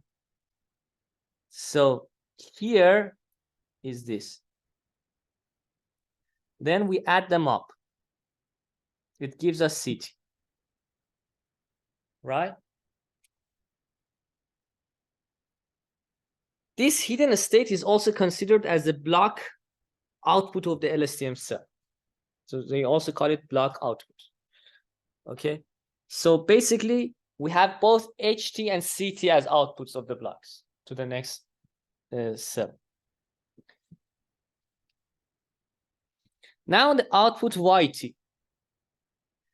YT, you can see it. So you can use some weight matrix V, okay, to have a linear transformation of HT. VHT is a linear projection plus BY, some bias. It gives you YT. Basically, it's a linear layer. Okay. In many papers, they set V to identity matrix. What does it mean? So when you read the LSTM papers, mostly they put HT rather than YT here.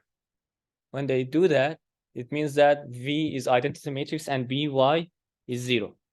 So they set YT equal to HT. Okay. But in more general case, YT is this. Agree? Okay. Okay. So now we talked about LSTM. Now let's talk about history and variants of LSTM. LSTM has gone through various developments and improvements gradually. So some of the variants of LSTM do not have peepholes, as I said. Peepholes are not much used nowadays. In this case, those equations become simplified to this. So input gate, forget gate, and output gate, then they don't have any peephole. Usually you see these formulas in the papers of LSTM. Okay. So LSTM was originally proposed by Hochreiter and Schmidt-Huber in years 1995 to 1997. We call it original LSTM. Okay. Original LSTM. Reference 60. The original LSTM had only, so as you see, it doesn't have all of the gates, had only the input gate and output gate, right? Which we introduced before. It didn't have any forget gate. Okay. It also did not contain the peepholes. Okay. Original, so its gates were these two equations that we talked about. The original LSTM trained the network using backpropagation through time, which we talked about, and a mixture of real-time recurrent learning. That's another way for training recurrence. Okay. Later, Gers et al. Gers is a very important scientist in the area of LSTM. Okay. Gers et al. Applied some changes to the original LSTM. So forget gate was proposed for the first time in this reference 34 to let the network forget its previous memory. Okay.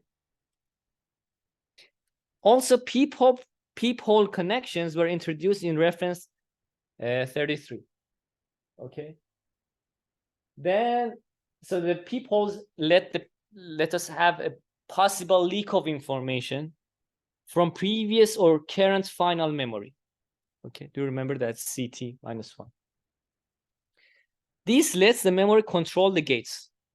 Okay, so they were adding things to this LSTM gate. They were giving it more capability and opportunities. These two papers, 33 and 34 by GRU et al., also incorporated the full gate recurrence. What is that?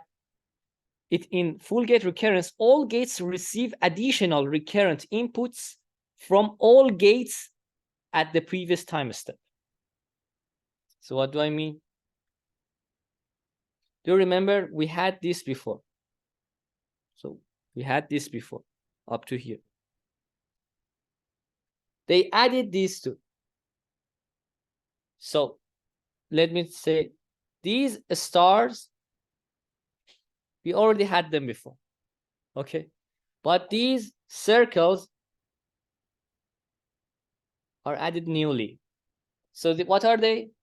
Some linear transformation, linear projection of the previous input gate, previous forget gate, and previous output gate in the previous LSTM cell, right? They, by some linear transformations, they added them as the input before the activation functions of the input gate, forget gate, and output gate. So they kind of connected the two gates, adjacent cells in the time, okay? And that's called full gate recurrence. So these are the dimensionalities. They are all P by P. These are learnable weights as well. But full gate recurrence often disappeared in later papers of LSTM because it made LSTM too much complicated. They didn't want to make it complicated. So it wasn't used later. Then vanilla LSTM. Vanilla. So later Graves and Schmidt-Huber adapted the original LSTM and proposed vanilla LSTM in 2005. Vanilla LSTM is different from original LSTM, which is one of the most common LSTMs in the literature, okay? So the vanilla LSTM incorporated the structures of original LSTM and the papers 33 and 34. Do you remember? 33 and 34 were proposed by GRU et al., explained in this slide. We used this, also combined it with the original LSTM, and they proposed something in reference in the year 2005. Full backpropagation through time was used for LSTM in vanilla LSTM, for training vanilla LSTM, okay? There are other variants of LSTM, although most used LSTM is vanilla LSTM, okay? But we have other variants too. For example, backpropagation through time was used for LSTM training in reference 18. However, Kalman filtering was used for its training, okay? So Kalman filtering also was used for training LSTM before that, okay? So one of the techniques for learning, training LSTM was Kalman filtering. Another one was evolutionary learning. What do I mean? I talked to you about meta-heuristic optimization, I think the preliminaries. Do you remember? In the introduction of the course. So meta-heuristic optimization is a wise and intelligent search. One of the families of algorithms in meta-heuristic algorithms is evolutionary algorithms, such as genetic algorithm. What do? They search by modeling evolution. So we have some particles or some chromosomes, whatever. They try to find the best solution which minimizes the cost function or maximizes the fitness function. So what do? For example, they change the weights in a wise way, so they minimize the loss function. So one of the actual techniques for training neural networks in general is meta-heuristic optimization. Wise search among the possible values of the weights, so the loss function is decreased. Another one is context-sensitive evolutionary learning. So I have provided the references for you. Here I'm just listing, I'm not explaining these. Okay. Finally, in 2014, one of the biggest improvements of LSTM was proposed, and that was gated recurrent units, or GRU. We explained this in detail in a few slides. Okay. So GRU was very important, I think proposed by Yoshua Benjo et al. In Montreal. Okay. So the philosophy of GRU was to simplify the LSTM cell. Let's simplify it. because we may not need to have a very complicated cell. Who says that it should be too complicated to learn the sequence? Of course, when you make it less complicated, it is more generalizable to the test and unseen data. So in other words, GRU raised the question of whether we need to be that flexible like LSTM to learn the sequence. No, we don't need that to be too much complex. GRU is less flexible or less complex than LSTM, but it is good enough for sequence learning. Okay. GRU redesigned LSTM cell by introducing reset gate, update gate, and new memory cell. So as you see, it has the number of gates were reduced from 4 to 3 in GRU. Okay. It was empirically shown by experiments that performance of LSTM improves by GRU. Okay. Later in 2017, GRU was further simplified by merging the reset and update gates into a forget gate. So they reduced the number of gates to 2. Okay. So nowadays, GRU is the most commonly used LSTM structure. Okay. Although nowadays they don't usually use LSTM, they use transformers. But if they use LSTM, they usually use GRU. Okay. So let's talk about GRU, or gated recurrent units. The main GRU was the fully gated unit. This was so we have 2 variants of GRU, as I said. The first one was the fully gated unit, reference 17 by Yashub and et al., whose gates are introduced in the following. As you see, this is the GRU cell, which replaces the LSTM cell. So we have reset gate, we have update gate, new memory. Okay, and so the reset gate, one of the gates in the GRU cell is the reset gate. Okay, what does it do? It takes the input at current time slot xt, the previous hidden state ht-1, and outputs the signal rt. So we have weights wr, ur, br, right? Very similar in this sense. It's very similar to LSTM, and they call it reset gate. Why do they rename it? Why do they change the name? Marketing. Okay, because if you use the same names as LSTM, reviewers get suspicious. What is your contribution? Marketing is also important for publishing. So they changed the name reset gate, and the reset gate considers the effect of the input and the previous hidden state. So of course, input xt, previous hidden state ht-1, and controls the amount of forgetting or resetting the previous information with respect to the new coming information. Okay, that's the name reset gate. Do we reset? Do we forget?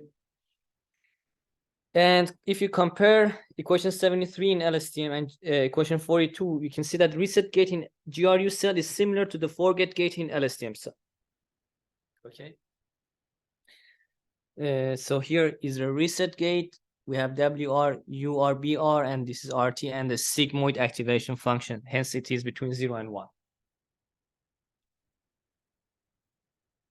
So we have update gate. Update gate again gets current input xt, previous state ht-1, and with the weights wz, uz, and bias bz. And again, it considers the effect of input and previous hidden state, and it controls the amount of using the new input data for updating xt and by the coming information, right, by xt. So update gates philosophy is that how much we should update based on the new incoming data.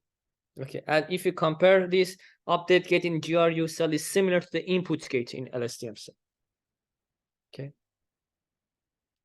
Again, I think these names are not important. You can call it Benjamin cell, Benjamin gate, whatever. Okay, so the new memory cell. New memory cell. The new memory cell again gets current input xt, the previous hidden state ht-1, and outputs ht tilde. Here we have hyperbolic tangent activation function, so it's between -1 and 1, right? Why do they use hyperbolic tangent at least once in the LSTM set? Because where they want to have negative values as well. If they always use sigmoid, they will not have negative value. Okay. Then, so this is WC. These are the weights WC, UC, BC, bias BC. But this time, here I have the Hadamard product or element-wise product between reset gate, output of reset gate at this time, and the previous hidden state, HT minus. Okay, at least in this sense, it's a bit different from LSTM. Otherwise, I think they would be rejected. Okay, because you need to have some contribution. So this is the contribution, I believe. And this gate considers the effect of input and previous hidden state to represent the new information of the current input.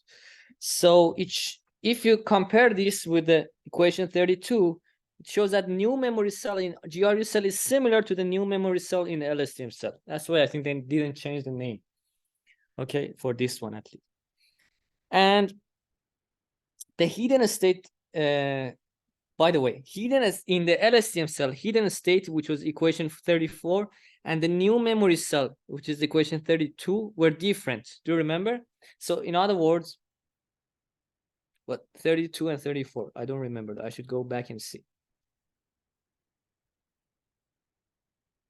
32 and 34.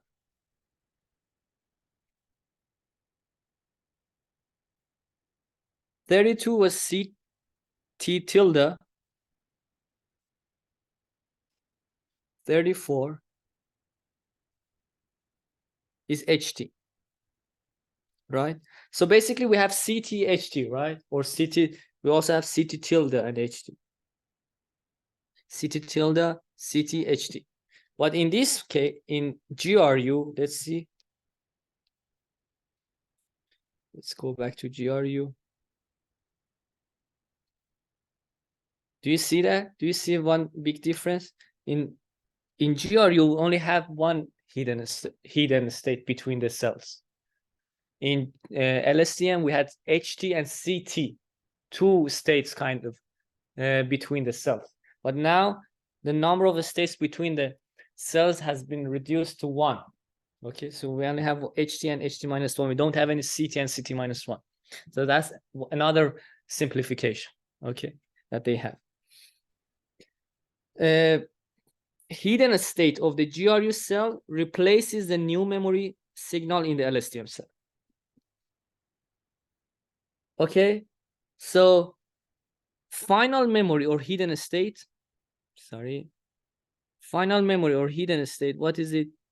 After computation of the output of the update gate, which is ZT, and the new memory cell, which was HT tilde introduced in the previous slides, now it's time to calculate the final memory or the hidden state, two different names, HT, okay? HT is defined as this, 1 minus ZT, okay? By the way, when I say 1, this is a vector of 1, right? 1 minus ZT, Hadamard product with HT minus 1, the previous state, plus ZT and Hadamard product, it's Hadamard product with HT tilde. HT tilde was also calculated before. Again, as you see, so what was ZT? Do you remember? ZT was reset. No, RT was reset gate. What was that? ZT was update gate, right? So update gate means that how much input is important, right? How much input is important? Am I right? So 1 minus ZT should be how much input is not important. So that's why 1 minus ZT is multiplied by HT minus 1. So when input is not important, HT minus 1 is important. When input is not important, the previous memory, previous states are important. That's why 1 minus ZT is multiplied by HT minus 1. And ZT is multiplied by HT tilde, which I think HT tilde has kind of input in it to XT, right? The impact of input. New memory cell, new, okay. So yes, I think now you understand. And here, let's see it in this figure. So ZT is here multiplied by HT tilde here, then 1 minus ZT multiplied by HT minus 1 here, then we add them up. It gives us HT, right? So as you see, it considers the effect of the update gate, the previous memory and the new memory. And I think I already explained how much of the previous state should be used based on the input data. This says that. Okay, the second term says that the update gate ZT and the new memory cell HT both control how much of the new input information should be used, because the new information XT appears in both of them. Yes, okay. Overall, again, it's a trade-off of usage of old versus new information, always in LSTM. Or in other words, pass or block the input or previous information based on the input sequence and the time step in the sequence. Okay. Also, if you compare this final memory in GRU cell, is very similar to the final memory in the LSTM cell, although they are a bit different. Their functionality is a bit different. Okay. So now the next simplification of GRU, the next variant of GRU, is called minimal gated unit. The previous one was fully gated unit, GRU. This one is minimal gated unit. In reference 41 is another variant of GRU, which has simplified the GRU gate cell by merging the reset and update gates into a forget gate. So they said, we have a reset gate, we also have an update gate, let's merge them to have a forget gate. So the forget gate, what does it do? It takes XT input, current input, hidden state of the previous time slot HT minus 1, and outputs a signal RT. Okay, RT. So we have these. Again, weights are WF, UF, BF. F stands for forget. And it has sigmoid activation function, hence RT is between 0 and 1. And these are learner weights. I think it's obvious why. Why could they merge reset gate and update gate? Because kind of they are opposite of each other. When you use input, you are not using the previous memory. When you are using the previous memory, you are not using the input one. So you can, it's like a binary thing. You remember for binary classification, you can have 2 nodes at the end, or you can have 1 node at the end. This is the same philosophy. Either you can use 2 nodes with softmax activation function, or you can use 1 node at the end of neural network and use sigmoid activation function, because the probability that it belongs to one of the classes is 1 minus the probability that it belongs to the other class. With the same philosophy, you can merge these two because they are opposite of each other. Okay. So the forget gate considers the effect of input and previous hidden state, and it controls the amount of forgetting the previous information with respect to the new coming information. So both forgetting or using the previous memory is controlled by this, and using the new coming information. So in minimal gated unit, because forget gate replaces the reset and update gates, then the equations, these 2 equations which were in the original GRU are changed to this. What do I mean? So rather than reset gate, I'll have forget gate, right? Rather than ZT, I'll also have forget gate. Okay. Rather than ZT here, I have forget gate. Again, name is not important. You can call it Benjamin gate. Okay. So, yes. Now we talked about GRU. GRU is over. Now let's talk about bidirectional RNN and bidirectional LSTM, processing the sequence in 2 directions. So a bidirectional RNN or LSTM network processes the sequence in both directions, left to right and right to left, right? So as I said, in online causal tasks such as reading a text or listening to a speech, we don't have access to future, but and it violates causality if we use bidirectional networks. But we can either wait for the completion of a part of the or chunk of the sequence, right? Or we might have the data as offline data, right? In both cases, we can use bidirectional RNN or LSTM. So for speech, we can wait for completion of sentence, or in text, we can, the text is usually available except in a streaming text. Or if it is a streaming, then we can wait for a sentence to complete. Okay. And why is it important? Consider this. The police is chasing the thief. The word thief is strongly related to police. Then if we go left to right, you first see police and then thief. If you go right to left, you first see thief and then police. In both, you can see this relation in both directions. It's word processing in both directions. So bidirectional RNN was first proposed in 1997. Further exploited in 1999. Okay. So what does it do? It uses two sets of states. Right? You remember in RNN we had one state, HT, right? But now we have HT, left to right, HT, right to left. Okay, as you denoted by these. Okay. So as a result, I have two sets of formulas, HT left to right, HT right to left. And each of these we had similarly before, right? In the regular RNN. So what about YT? Do you remember YT in the regular RNN was VHT plus VY?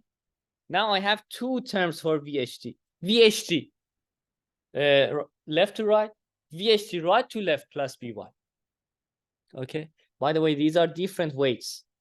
V left to right, V right to left. Okay. So as a result, its figure, its unfolded figure is like this. Do you see? So this, we already had it before, left to right. But now we also have right to left with these weights. And YT gets both HT left to right and HT right to left. Right? That's bidirectional RNN. We suffered from exploding or vanishing gradients. Yes. Doubling the amount of. It doesn't double. So if it suffers from the vanishing gradients, each of them will suffer the problem. Then for solving the issue in both of them, we can use long dependencies, long delays. Do you remember long delays? Those techniques that I talked about. Then you need to use those techniques in both of directions. Right? So it outputs of both directions are connected to an output layer. And we can use backpropagation through time as before. There is also deep variant of bidirectional RNN in reference 42. So bidirectional RNN was explained. Now bidirectional LSTM was first proposed in 2005.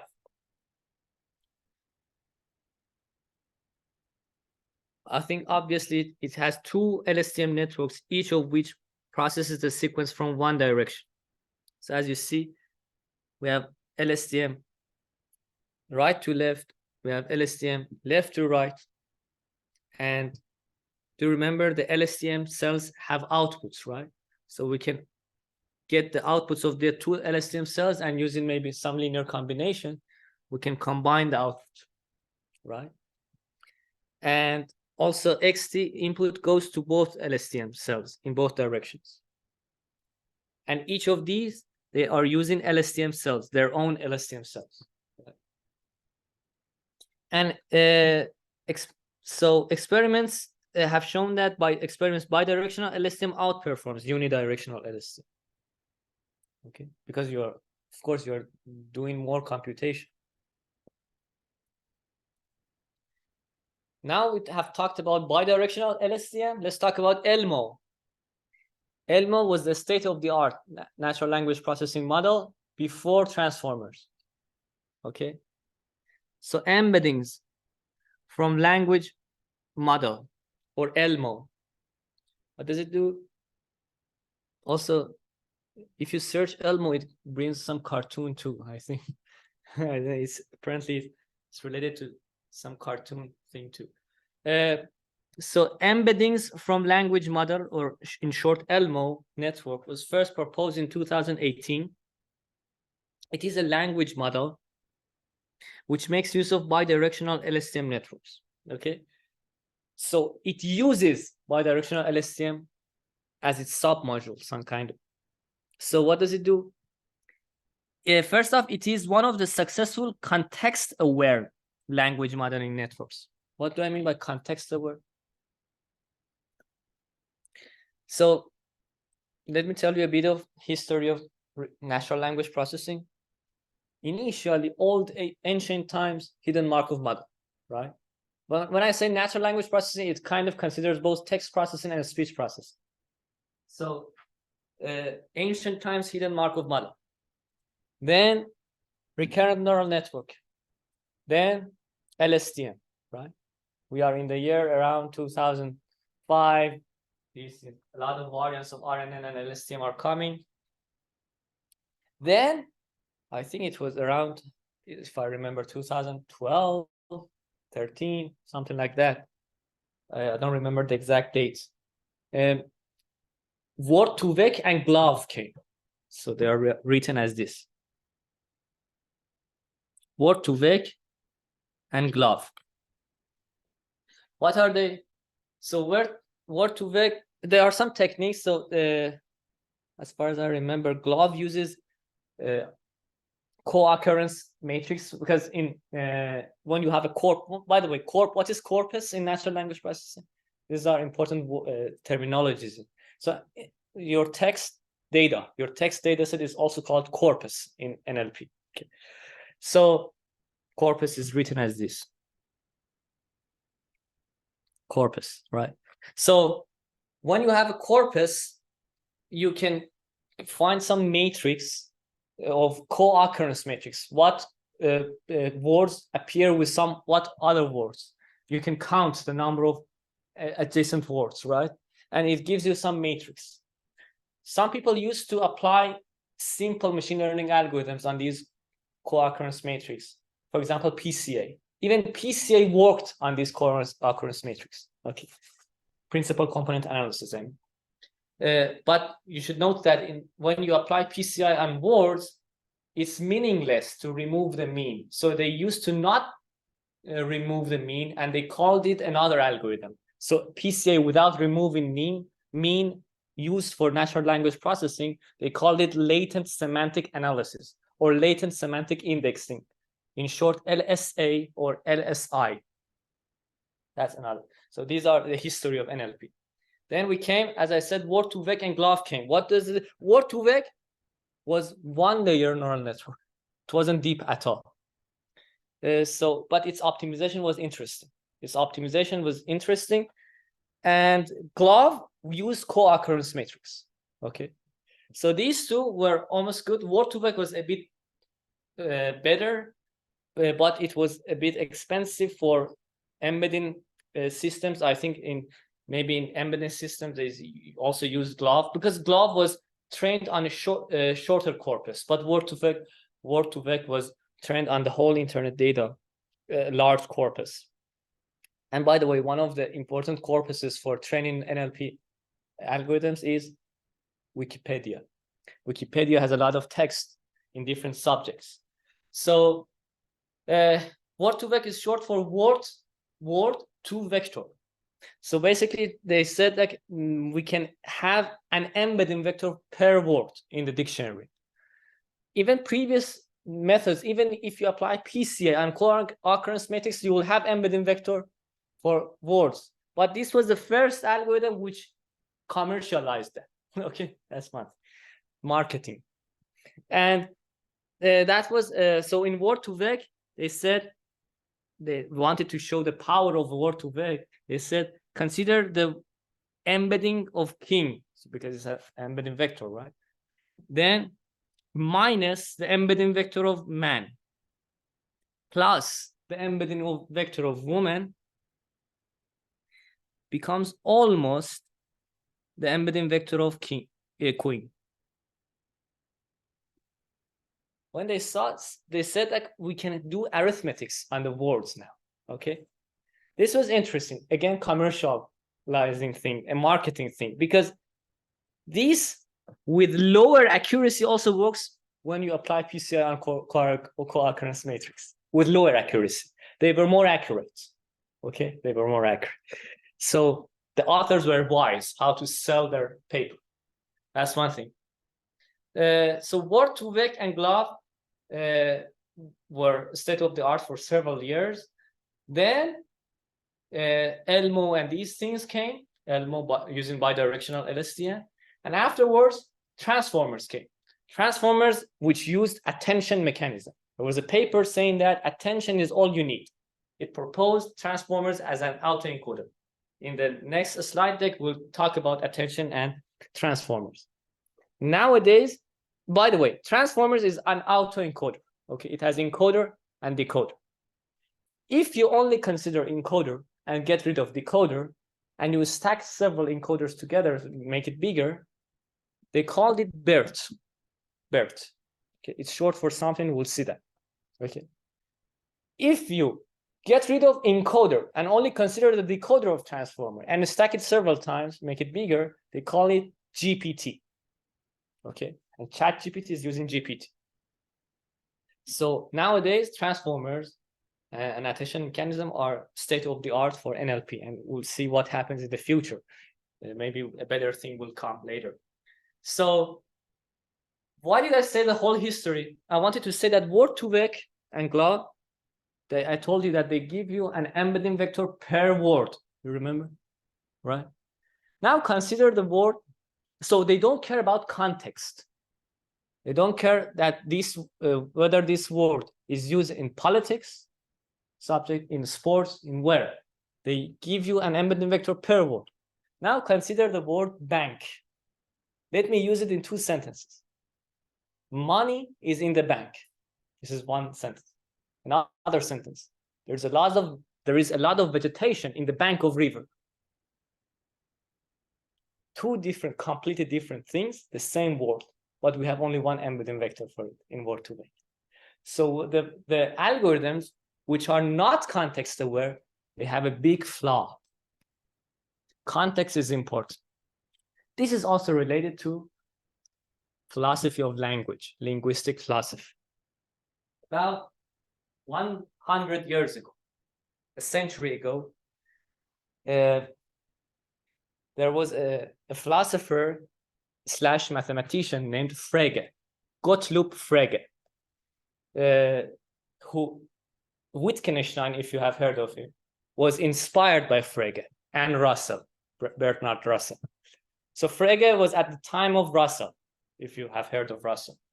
So Frege said something in the philosophy of language. He said it's called context principle. Context principle. He said whatever we use in the language is dependent on the context. What does it mean? When you talk to a car dealer, you might use different words than when you are teaching at a class. Okay, so the context is important. That's one important thing. And now we will see that 100 years after, in NLP, in machine learning, we see the same thing. Context is important. Okay, so I'm saying that there is connection between philosophy and machine learning. So ELMo was a context-aware algorithm. That's a benefit of ELMo. That's why it was very useful, right? So it gives you different embeddings for bank if you use it in these two sentences that I said. Okay. So what is ELMo? ELMo contains L layers of bidirectional LSTM networks, where the output of each bidirectional LSTM is fed to the next bidirectional LSTM. Do you remember bidirectional LSTM has two LSTMs in two directions? Now stack them as layers. So layer 1 one bidirectional LSTM, layer 2, etc. Right? Then it becomes ELMo. As you see, it becomes a monster. So H, as you see, I'm concatenating the output of this and this, the two directions of LSTM, gives me HT minus 1 of layer 1, and then I feed it to the LSTM cells of the next bidirectional LSTM. Then I do it repeatedly, right? And I always concatenate the outputs of the bidirectional LSTM cells, and it becomes the hidden state or input of the next layer, okay? Then the outputs are combined together to have the loss function. So here, as I said, we concatenate HT into both directions in layer L, right? Layer L. And also the output is a linear combination of all of the hidden states, right? And these are some hyperparameters. By the way, these hyperparameters are tuned based on the task. In NLP, we have different tasks. For example, one of the important tasks in NLP is question answering. You give it a question and you train your model to answer that question. Okay. Another one is translation.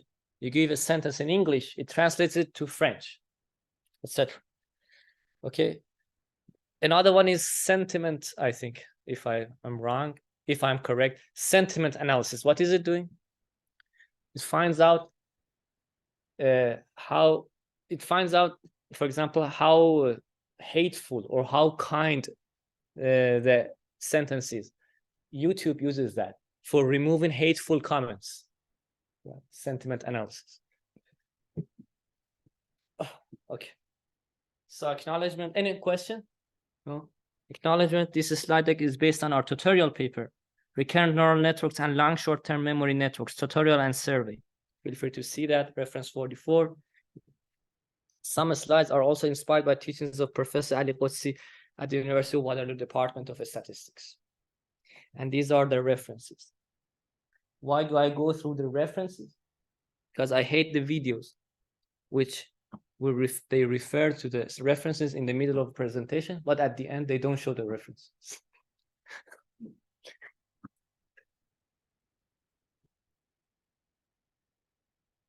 Okay. So, no question? Okay, the next topic is transformers.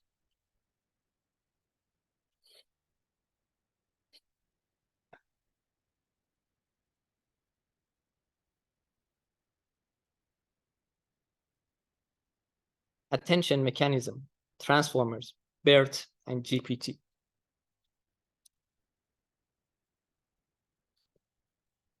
Okay. Assume you are in the Louvre Museum in Paris. You went to see Mona Lisa portraits painted by Leonardo da Vinci, right? So what do you do when you look at the portrait? What do you look at first? What? It's the face of Mona Lisa, and a smile and lips, right? So you concentrate on those areas. Do you care there is a river behind her? Or there are some trees, or there's some trail. You don't care much, right? Face mesmerizes you, and the lips. So what, as a result, you attend to some parts of the image, right? More. You concentrate, focus, attend to some parts more when you are looking at something. Now consider another case. Do you remember, I don't know if you remember, there were some competitions for fast reading of Harry Potter books. I think it was 10 years ago, 10 to 15 years ago.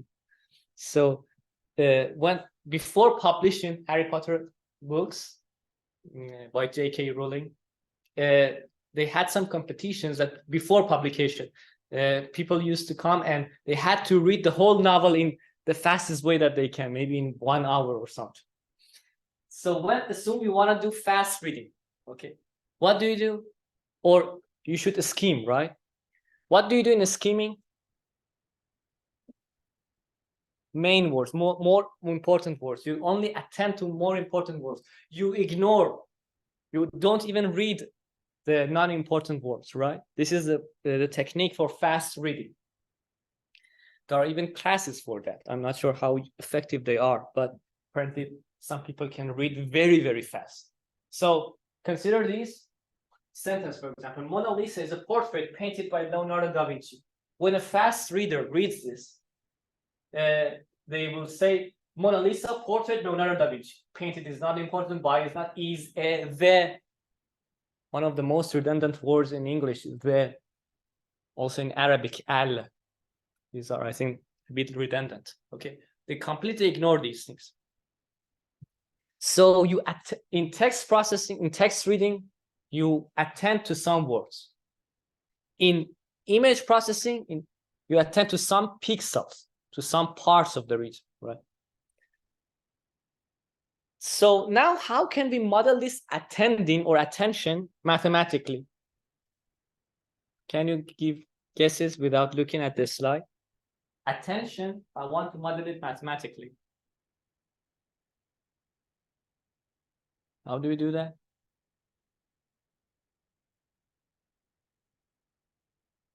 So I have some pixels of the image. Some of them are more important. I need to attend more. Some of them are less important. I have some text. Some words are more important. Some are less important. How can I do that? Not complicated mathematics, high school mathematics. What do? You just weight them, right? Weight. This pixel is more important. Higher weight, larger weight. This pixel is less important. Less. So attention can be modeled by weighting, simple weighting in mathematics. This is exactly what we do. Let's weight the pixels or weight the words, right? Now consider an autoencoder with encoder and decoder, right? Consider, so in the middle of the autoencoder, which is output of encoder and input of decoder, we have context vector or embedding vector, whatever we call it, context vector. So input becomes context vector and context becomes output vector, right? This is also called, in the middle, it's also called hidden space or latent space, right? Latent space, hidden space. So as I said, we have encoder, hidden space, and decoder, like this. Encoder, decoder, and this is hidden space. Consider this. For example, you give the elephant in English as input, and your autoencoder wants to output l'elephant in French. Okay, so your autoencoder is a translator, assume. Then what will you have in the hidden space? It's a concept of elephant. English elephant comes, French elephant goes out. In the middle, there should be context of elephant. That's why we call it context vector, right? Concept or context of the elephant. Another one, consider a cartoon elephant as image. Outputs a real elephant out. What is in the middle? That's a concept of elephant, right? That's again related to philosophy. When I say elephant, in your mind, what happens? In your mind, you will have concept of elephant. Do you consider a gray elephant or a white elephant or a very dark elephant? You only consider elephant. It's a concept of elephant. This is exactly what happens in our mind, related to philosophy of mind. Okay, so as a result, we have domain transformation or domain adaptation, domain generalization. So we are transforming one domain to another domain, but in the middle we have the concept, context. Now consider a sequence to sequence model. So the context is modeled as a vector in the hidden space, right? As a vector. let the context vector be denoted by C, which is a p-dimensional in the p-dimensional hidden space. Hidden space is p-dimensional. Okay. Now, consider a sequence of ordered tokens. By the way, tokens, you can see it as words. Words plus some other things, okay? Those are called tokens in natural language processing. So sequence of words which make a sentence. We want to transform this sequence to another related sequence, right? When I say related sequence, it might be, for example, English to French, right? The same sentence in French, for example. Yeah, as I said, English and translated to French. This model, which transforms a sequence to another related sequence, is called a sequence-to-sequence model. Okay. Now, suppose the number of words in a document or considered sentence be n, the number of words n. Okay. Let the ordered, but order is important. By the way, you know that the difference of sequence and regular data is that in regular data, order is not important. You should not consider order. If you consider order in regular data, it's wrong. In sequence data, it's the other way around. Order is very important. If you ignore order, it's wrong. Okay? Did you get it? The difference? I emphasized on the first part of my sentence. In regular data, order is not important and you should never use order. That's why we shuffle data in regular data. If you are sensitive on order, something's wrong. Okay? That's why we shuffle data in regular data.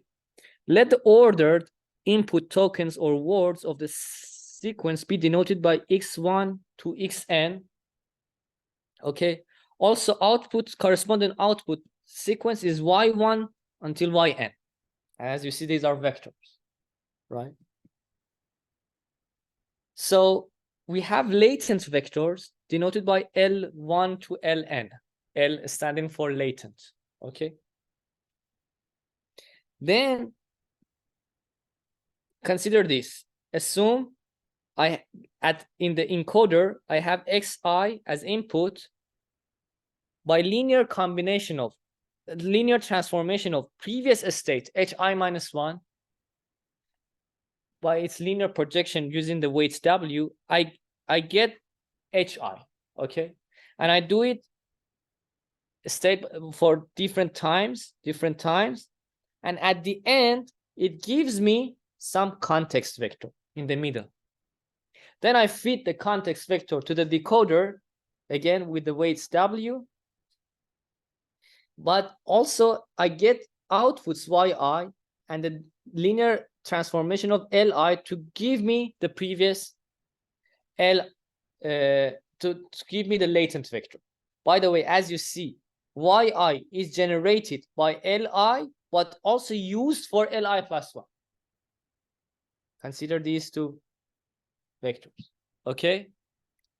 Clear? As a result, we can see it as this probability of yi given all of the previous y's is equal to some function g, which is a function of yi minus 1, li, and the context vector c. Okay?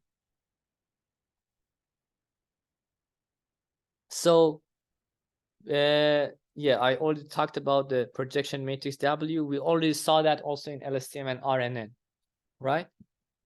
In this model, it's important that for the whole sequence, we have one context vector. One context, right? C is Hn. C is the last hidden vector in the encoder. Okay. And we saw this is the model used in RNN and LSTM, this sequence-to-sequence model, right? But in a sequence-to-sequence model with attention, there is difference. I don't have only one context vector. I have a bunch of context vectors. Do you see that? I goes from, so Again, I is the index of time. So ci minus 1, ci plus 1, etc. I have a bunch of context vectors. So I have a context vector for every word, not for the whole sequence. Okay. And what is that context vector? It's a weighted sum. Recall I said attention is weighting, right? Is a weighted sum of Hj. Hj, what is that? It's for the, let me think. So Aij is the weight of Hj. Aij is a non-negative weight. Is the weight of Hj for the ith context vector. Okay. As a result, every context vector is a linear combination of all of the hidden states in the encoder, right? But with some weights. Basically, it says that for some context vector of, for example, I say, I am a student. A has some context vector, right? Then this A can also look at the context vector of am, the hidden state of am, and the hidden state of I. For example, assume I is more important. Then the context vector of A becomes, for example, 0.9 times context vector of I, so a hidden state of I, plus 0.1 times hidden state of am. Did you get it? This shows how much the vector A, word A, is attending to the words I and word am. You understand? You understand? So which words in the sequence have more effect on that word? In other words, how much it attends to them. It's called attention, right? So now the sequence-to-sequence model with attention considers a notion of similarity. So how, give me a second. Yes, similarity. Similarity between latent vector Li minus 1 of the decoder and the hidden vector Hj of the encoder. What does this mean now in the decoder part I'm talking about? When we are considering attention, also in the decoder part, we calculate the similarity between Li minus 1 and Hj. Li minus, so basically, it says that Li minus 1 contributes to, give me a second, either Yi or Yi minus 1. Here is not important in what I'm talking about. Consider it, assume it is contributing to Yi minus 1, okay? Hj is considering Xj. So what is this similarity saying? How Xj is impacting Yi minus 1. Did you get it? How similar Yi minus 1 is to the Yi minus 1 is the output, is to the input Xj. In other words, consider I am a student. As I don't know English, I don't know French, I need to give you an example in Persian. من یک دانش آموز هستم. I am a student is translated to من یک دانش آموز هستم in Persian, or in Arabic أنا تلميذ. Doesn't matter. I don't know French, sorry. So assume a student is translated to دانش آموز, okay? A student is translated to دانش آموز. When you calculate this similarity between دانش آموز, output دانش آموز, so assume this sequence-to-sequence model gets English translated to Persian, okay? Then consider this similarity between دانش آموز and student. It peaks. The similarity becomes very large. It means that دانش آموز attends to student in English a lot because they are related. What is the similarity between man and student? Man in Persian means I. It's not that much similar. Similarity is a bit lower, right? So you can see the similarity shows the relation. Okay. So not only we have weights for the impact of inputs on each other, we also have weights for attending every output to every input. Okay. So it shows the impact of the jth word to generate the ith word. I or I minus 1, doesn't matter. I mean, understand what I'm saying. That's important. Okay. 1 more minute. So now this similarity is not between 0 and 1. Let's make it a probability. How much similar it is in terms of probability. So we can use softmax form. You remember? Softmax form makes the scalars behave like probability, but a Gaussian probability distribution, right? In this case, then, this shows the weights sum to 1 because there are now probability. The weights sum to 1. Also, they are between 0 and 1. And the higher values of weights means more attention, right? Just give me this. Let me tell you this. For example, the FBI is chasing a criminal on the run. Let's go one word at a time. So no, FBI. So there is here, but then we go to consider FBI. FBI attends to the. Then the FBI is attends to FBI. There is not that much more important. Okay, assume it's a causal model, so only previous ones are important. Okay, the FBI is chasing. Now chasing is attending to both FBI and is. Then it's attending to chasing. Then criminal attends to almost all of them here. Then, for example, here we reach different words. There is attending to on and is. Here, run is attending to both FBI, criminal, on, etc. Okay, so you can see that it shows the relation of words, how much every word attends to other words, relate to each other. It's called, for understanding how the words relate to each other, we can have a composite embedding where the composition of words also have some embedding representation. Again, this is also related to the context-aware natural language processing that I told you, the bank example. Okay, so in the bank example, why do we need 2 different embedding vectors for sentences? Money is in the bank and there is a vegetation in the bank of river. Because in the first one, bank is attending to money. In the second one, bank is attending to river and vegetation. Okay. So we have a representation for every word in the glove and word2vec, which are not context-aware, but we need context-aware embedding. Okay, we'll continue it in the next session. Thank you.